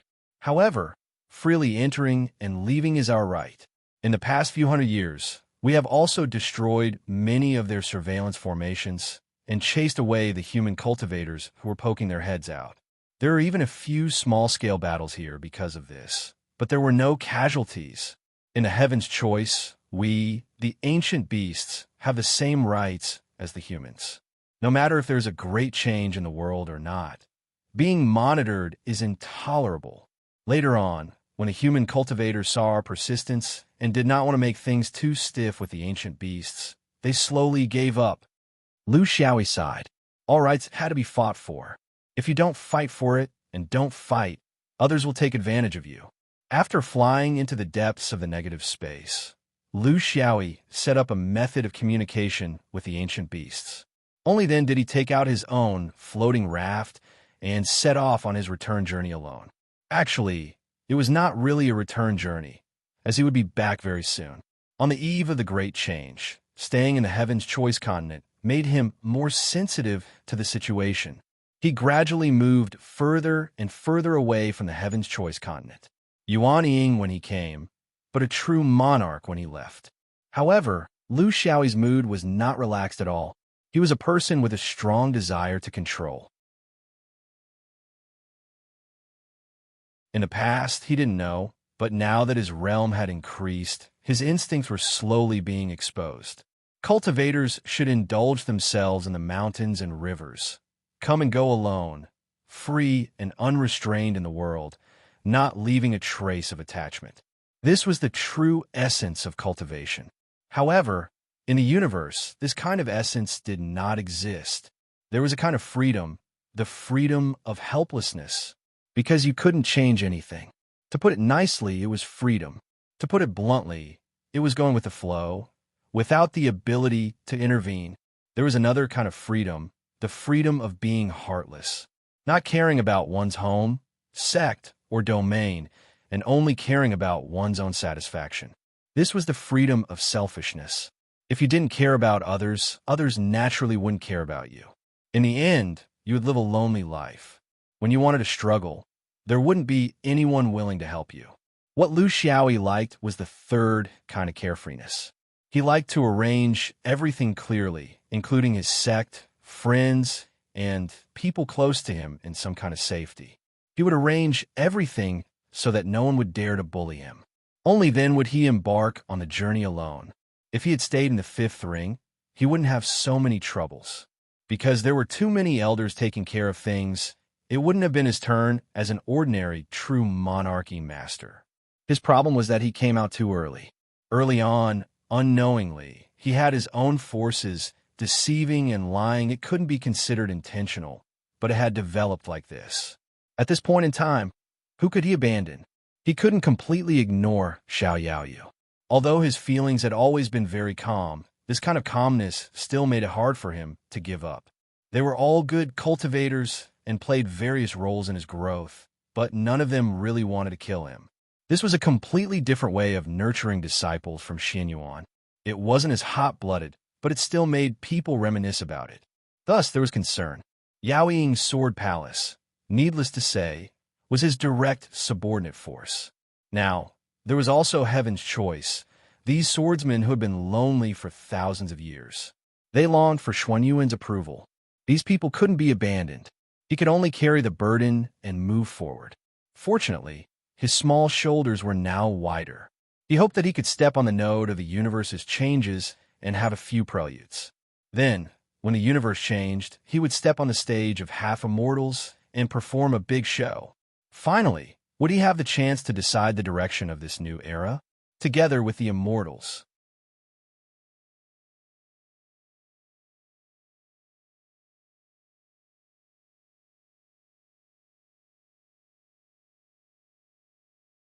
Chapter 1283. The void was still as silent as ever. However, he was no longer the same person as when he first arrived. It was not because he had become a monarch, but because he had passed the Crow ancestors' basic test. The late stage of Yuanying and the early stage of Master were the two stages closest to each other in terms of cultivation, especially in terms of combat power. In this sense, the sword Dao steel had changed him more than becoming a monarch. The slightest mistake could lead to a huge difference. The slightest mistake could lead to a bigger tower. Every cultivator valued the use of one's foundation, but which cultivator would dare to say that their foundation would not have the slightest deviation when they were laying down their foundation? By the time you realized it, everything would have changed. Your cultivation was like a tall tower, and the tower was several levels high. How could you rebuild your foundation? This was the effect of cultivation techniques. It was extremely difficult to change it after hundreds or thousands of years. Not only did it require tireless effort, it also required a huge amount of time to correct it. The sword Dao system was also a tall tower. The sword Dao was the foundation. Lu Xiaoyi had been cultivating the sword Dao for so long. If each stage was counted as one level, it was already 4 levels high. Many things were deeply ingrained in his bones and blood, forming an instinct. How could it be easy to change? On the surface, the reward for the sword Dao Steel's basic test was a flawed, low-grade spirit stone. However, the real reward was to correct the swordsman's concept and habit of the sword Dao Steel. On this point, the Crow ancestor measured the sword Dao Steel from the Daoyuo Dao Steel. Therefore, it was the only correct one. The Crow ancestor's foundation was the swordsman's foundation. Other than this, no other system's foundation dared to be called the only foundation, because he was invincible in the universe, because he stood at the peak of cultivation. These things could not be recorded on paper. There were too many things that could only be understood, but not explained. However, there was a way to pass down his concept. As long as you entered the sword Dao Steel, as long as you started to challenge the foundation stage, as long as you persevered, as long as you could kill the Crow ancestor in one strike, your foundation would be corrected. Lu Xiaoyi had spent 3 years and attempted the trial 3 times. Even though he thought that he had 5 rings, he had only managed to pass the trial once. Passing the stage like this was just a coincidence, but no matter what, he had the ability to counterattack. If he entered the foundation stage again, would he have a 40% chance of winning? He was 4 Crow ancestors 6. What was important was not that he could stand shoulder to shoulder with the Crow ancestor when he was in the foundation establishment stage. More importantly, his tower of swordsmanship had finally stabilized itself after 3 years and thousands of practice. After countless deaths, it was able to rise straight up. Those unnecessary little tricks, bad habits, stiff incoordination, stupid and bold moves were all corrected by the Crow ancestor's iron-blooded sword. Not everyone could have such a harvest. Since the establishment of the sword Dao Steel, he was the first to clear it. That was because the stingy Crow ancestor had only prepared a flawed, low-grade spirit stone. In order to do this, one would need the most authentic inheritance of Xuanyuan's sword Dao, unparalleled loyalty to the sword. It was an investment of life, wholehearted passion. It also needed to have supreme talent. Therefore, people like Model Bamboo and Baronier could only improve by breaths. Moreover, there were bottlenecks everywhere, and it was difficult to break through. Moreover, they would never be able to defeat the Crow ancestor's sword will because they did not have something of their own. But Lu Xiaoyi did. Since he started learning swordsmanship, he had followed his own path from beginning to end. Therefore, he had a chance. The change in the foundation was far-reaching because it meant that all of his swordsmanship would begin to be corrected based on this foundation. It was not to say that what he had practiced before was wrong. If it was wrong, he would not have been able to reach his current position. It was just that in some aspects, his cognition hindered his progress towards the greatest swordsman. He might or might not realize these errors in his cultivation in the future. The Crow ancestor was not criticizing his swordsmanship system. Instead, he was showing him the most profound side of his system. It was equivalent to helping him complete his own system. He was still himself. He had his own unique swordsmanship and unique perspective. He had his own unique way of thinking. A swordsman who did not want to be a swordsman was not a good swordsman. With his current fighting philosophy, if he was thrown into the Huixing Valley to fight, even if it was 1 against 3, it would be very easy. He would not be burnt to a crisp. Therefore, his fighting strength had actually improved, but it was not because he had become a monarch, but because he had passed the foundation stage. Judging from a trend, he was on the right path. Unfortunately, no one dared to come up to him to test his swordsmanship. A few years later, he had cleanly broken through the barrier at Zhou Xian's waymark. He then plunged into the upper realm of Zhou Xian and went straight for Little Lu. Things were a little rushed, so he didn't mind testing out the reaction speed of a shadow shaking realm sword cultivator. The moment he unleashed his might, it pressed down on little Lu. However, he only felt 2 waves of might that didn't show any signs of weakness. They swept up in his direction, causing his small movements to be completely useless. This was the first to appear in front of him were Zofan and Songrong. As the most outstanding swordsmen in the shadow-shaking realm, they had also become monarchs. It should be said that their speed was not very good. They were like Lu Xiaoyi, like an old bull pulling a broken cart. However, they had finally managed to pull it out. It was really not easy. Seeing the sword master stop in the air above the shadow, shaking realm, without saying anything, everyone knew that something was up. They waited silently. After 10 breaths, all the powerful cultivators had gathered. There were only 11 of them. Lu Xiaoyi frowned. Everyone is here? Xie, tell us about the situation of our people over the years. Xie was still as calm as ever. Shadow-shaking realm has 4 monarchs. Swordmaster, Yu, Songrong, Zofan, and Chu Xiang. There are 27 Yuanying. 5 have died in the universe, and 3 have failed in breaking through to the next realm. However, most of these people are traveling the universe. There are only 11 of them left at the mountain gate. Zofan was very excited. Boss, is there a mission? Where are we going to kill? We have enough people. With you around, what can't we solve? Just tell us directly. There's no need to wait for them. Lu Xiaoyi glared at him. Kill my ass. I'm such a peace-loving person. Why would I be so bloodthirsty? Let's not waste any more time. There's an outing, and we need all of you to be present. Therefore, your first task is to find those who are wandering the universe and bring them back. Xie, I seem to have told you before that we shadow-shaking swordsmen have to leave a trail behind when we go out. How is it? Can you find them? How long will it take? He had always liked to joke. Although it was an outing, it was likely that something big was going to happen. There had been no news of anything big happening in Zhouxian. Therefore, the trouble must be outside the universe. Every sword cultivator present understood this point. Their sword master was used to the more serious the matter was, the less serious he would be.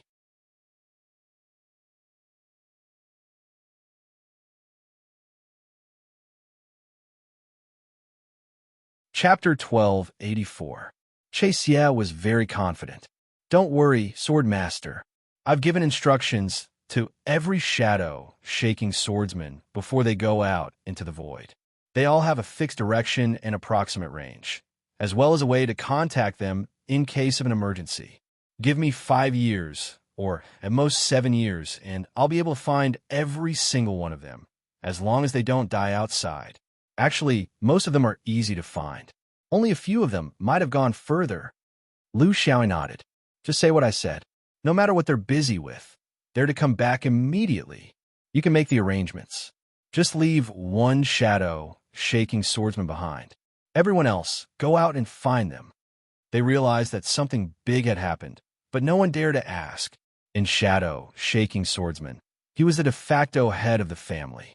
This was a special result of a special period, and it was only limited to this group of people. It was not like a sect, but more like a family. The head of the family was powerful and had a bad temper, so everyone had to listen obediently. In the sky, Xie began to assign tasks. Everyone had their own direction, and after they found people, they would continue to spread out. Their primary, secondary, and final targets were all arranged clearly. Finally, Xie looked at Lu Xiaoyi. Swordmaster, if you're going to stay in shadow-shaking swordsman, can I go as well? Lu Xiaoyi shook his head. You're not needed. The shadow-shaking swordsmen all had the characteristics of a swordsman. In the sky, they all rushed towards the void of the universe. However, they might be a little depressed along the way, because they would have to guess the swordmaster's goal in the next few years. Seeing everyone leave, Lu Xiaoyi said to Xie seriously, this time, we're not gathering to fight, but to go to heaven's choice. There's a sword tablet there, and it'll be very beneficial to all of you. Moreover, there are many individual swordsmen and Yuanying true monarchs in heaven's choice, just like when you were still Jin Dan. Xie was greatly shocked, but he remained calm. He knew that the sword master had only said this to him because of trust and also because of a burden. This is a rare opportunity, including you. Everyone is going, so there's no need to leave anyone behind. Back when we were all Jean Dan, didn't we also manage shadow-shaking swordsmen? Now these Jean Dan guys can do it too. We can give them more burdens. For the next few years, push back all the big and small matters of the Mountain Gate. Unless it is absolutely necessary, don't interfere. See what they are capable of and make some adjustments. Xie nodded. Although he was still a little worried about Yao Ying, the swordhead was right. If he didn't give them more burdens, how would he know that they couldn't do it? As a swordsman, how could he not be tempted by such a good opportunity? This was something that Sword Master had worked hard to earn for them. It was all for the sake of improving their abilities. He couldn't possibly refuse. How many Heaven's chosen sword cultivators are there? Do you mean to rope them in? Lu Xiaoyi smiled. Xie was very sharp and knew what he meant. There's no need to rope them in. I've already subdued them. But you should know that the so-called subduing requires a process, interaction, and battle. They needed to go through life and death together. We've been through a lot, and that's why we become unbreakable. But they've only just joined. There should be around 200 of them, right? There are a lot of them, but their strength can't compare to yours. What I want you to do is to spread your own things, as well as our ideals, so that we can become one. Otherwise, with the changes in the universe, we won't be able to do much with just a few dozen people. Xie understood the meaning behind his words. Understood. We need to carry forward the learning style that we had when we first arrived at Yaoying. We need to surpass them. Only cultivators in this kind of situation are suitable for this. They won't be stuck in the structure of a sect. Then, during this process, we can slowly guide them to unite under Sword Master's leadership. Lu Xiaoyi waved his hand to stop him. What talent! He didn't even need to teach him this. Xie, there's only the two of us here, so I don't mind telling you the truth. Based on my heart, I don't want to lead a large group of people towards a bright future. Because this is the cultivation world, not the mortal world. I'm the emperor, and you'll all have your own titles. In the cultivation world, even if I'm an immortal, what determines your future is your own hard work. At most, I'll just give you a push. My role is limited. So, in the future, don't talk about uniting by my side. We're sword vein brothers. Regardless of whether I'm here or not, everyone can stick together. That's the most meaningful thing. Xie nodded silently. It was easy to say, but if Sword Master wasn't here, how could this group be united? It didn't have a core. Lu Xiaoyi continued. We're all in this chaotic world, and we're lucky enough to meet each other. This is fate. I'm stronger, know more, and have a deeper background. So, I feel that I have an obligation to pull everyone ashore in this chaotic world. At the very least, I'll do a great job and live up to what I've learned in my life. This is under the specific circumstances of Zhou Xian. We can only struggle for our own lives. If there's a chance in the future, I'll recommend you to my sect. That's the true home of a sword. Before that, I hope that everyone can become stronger and live longer. Here, we'll leave behind our legends. When you have a true home for the sword vein, you'll understand that I'm just a part of the sword vein. This was the first time Xie heard Sword Master speak his mind.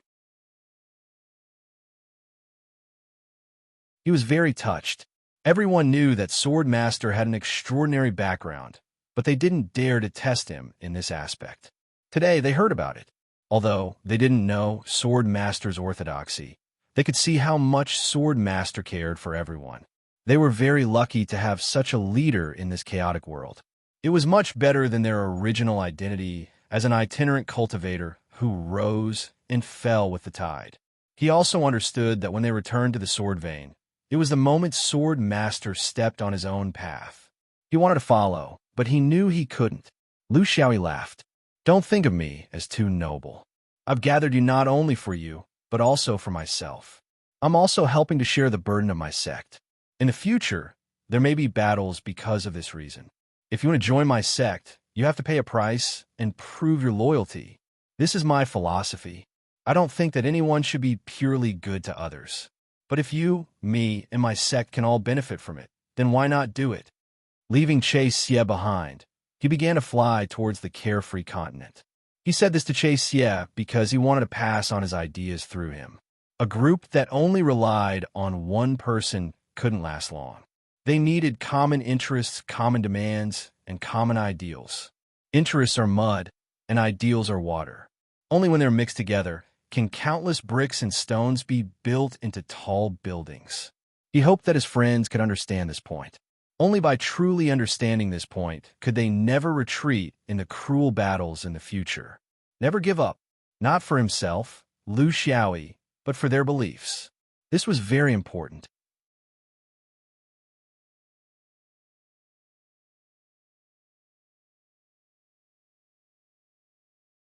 Chapter 1285.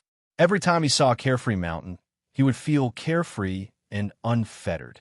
However, his return this time was especially different. It was a true relaxation. It was the relaxation of abandoning the psychological pressure that he had carried for hundreds of years. From today onwards, he might be a disciple of carefree travel or an enemy of carefree travel, but he was no longer a spy. After cultivating for hundreds of years, he finally had the confidence. No matter what, he had the ability to walk out on his own, lay his cards on the table. If the white-browed man did not see him again, he would reveal his past in the Great Freedom Hall and never return. His strength had given him confidence. He no longer needed to consider everything based on his own abilities. He was afraid that he would be locked up as a spy. Now, no one could lock him up, and no one could keep him. At least, he had the ability to resist anyone. After sighing slightly, he did not return to his cave abode. He directly penetrated through the top of the Carefree Mountain Sex Array Formation. This was a right that only perfected Lord Carefree had. In the past, he could only sneak out from the ground. The Great Freedom Hall was still so, elegant. It was different from the strict and solemn architectural style of most Taoist sections.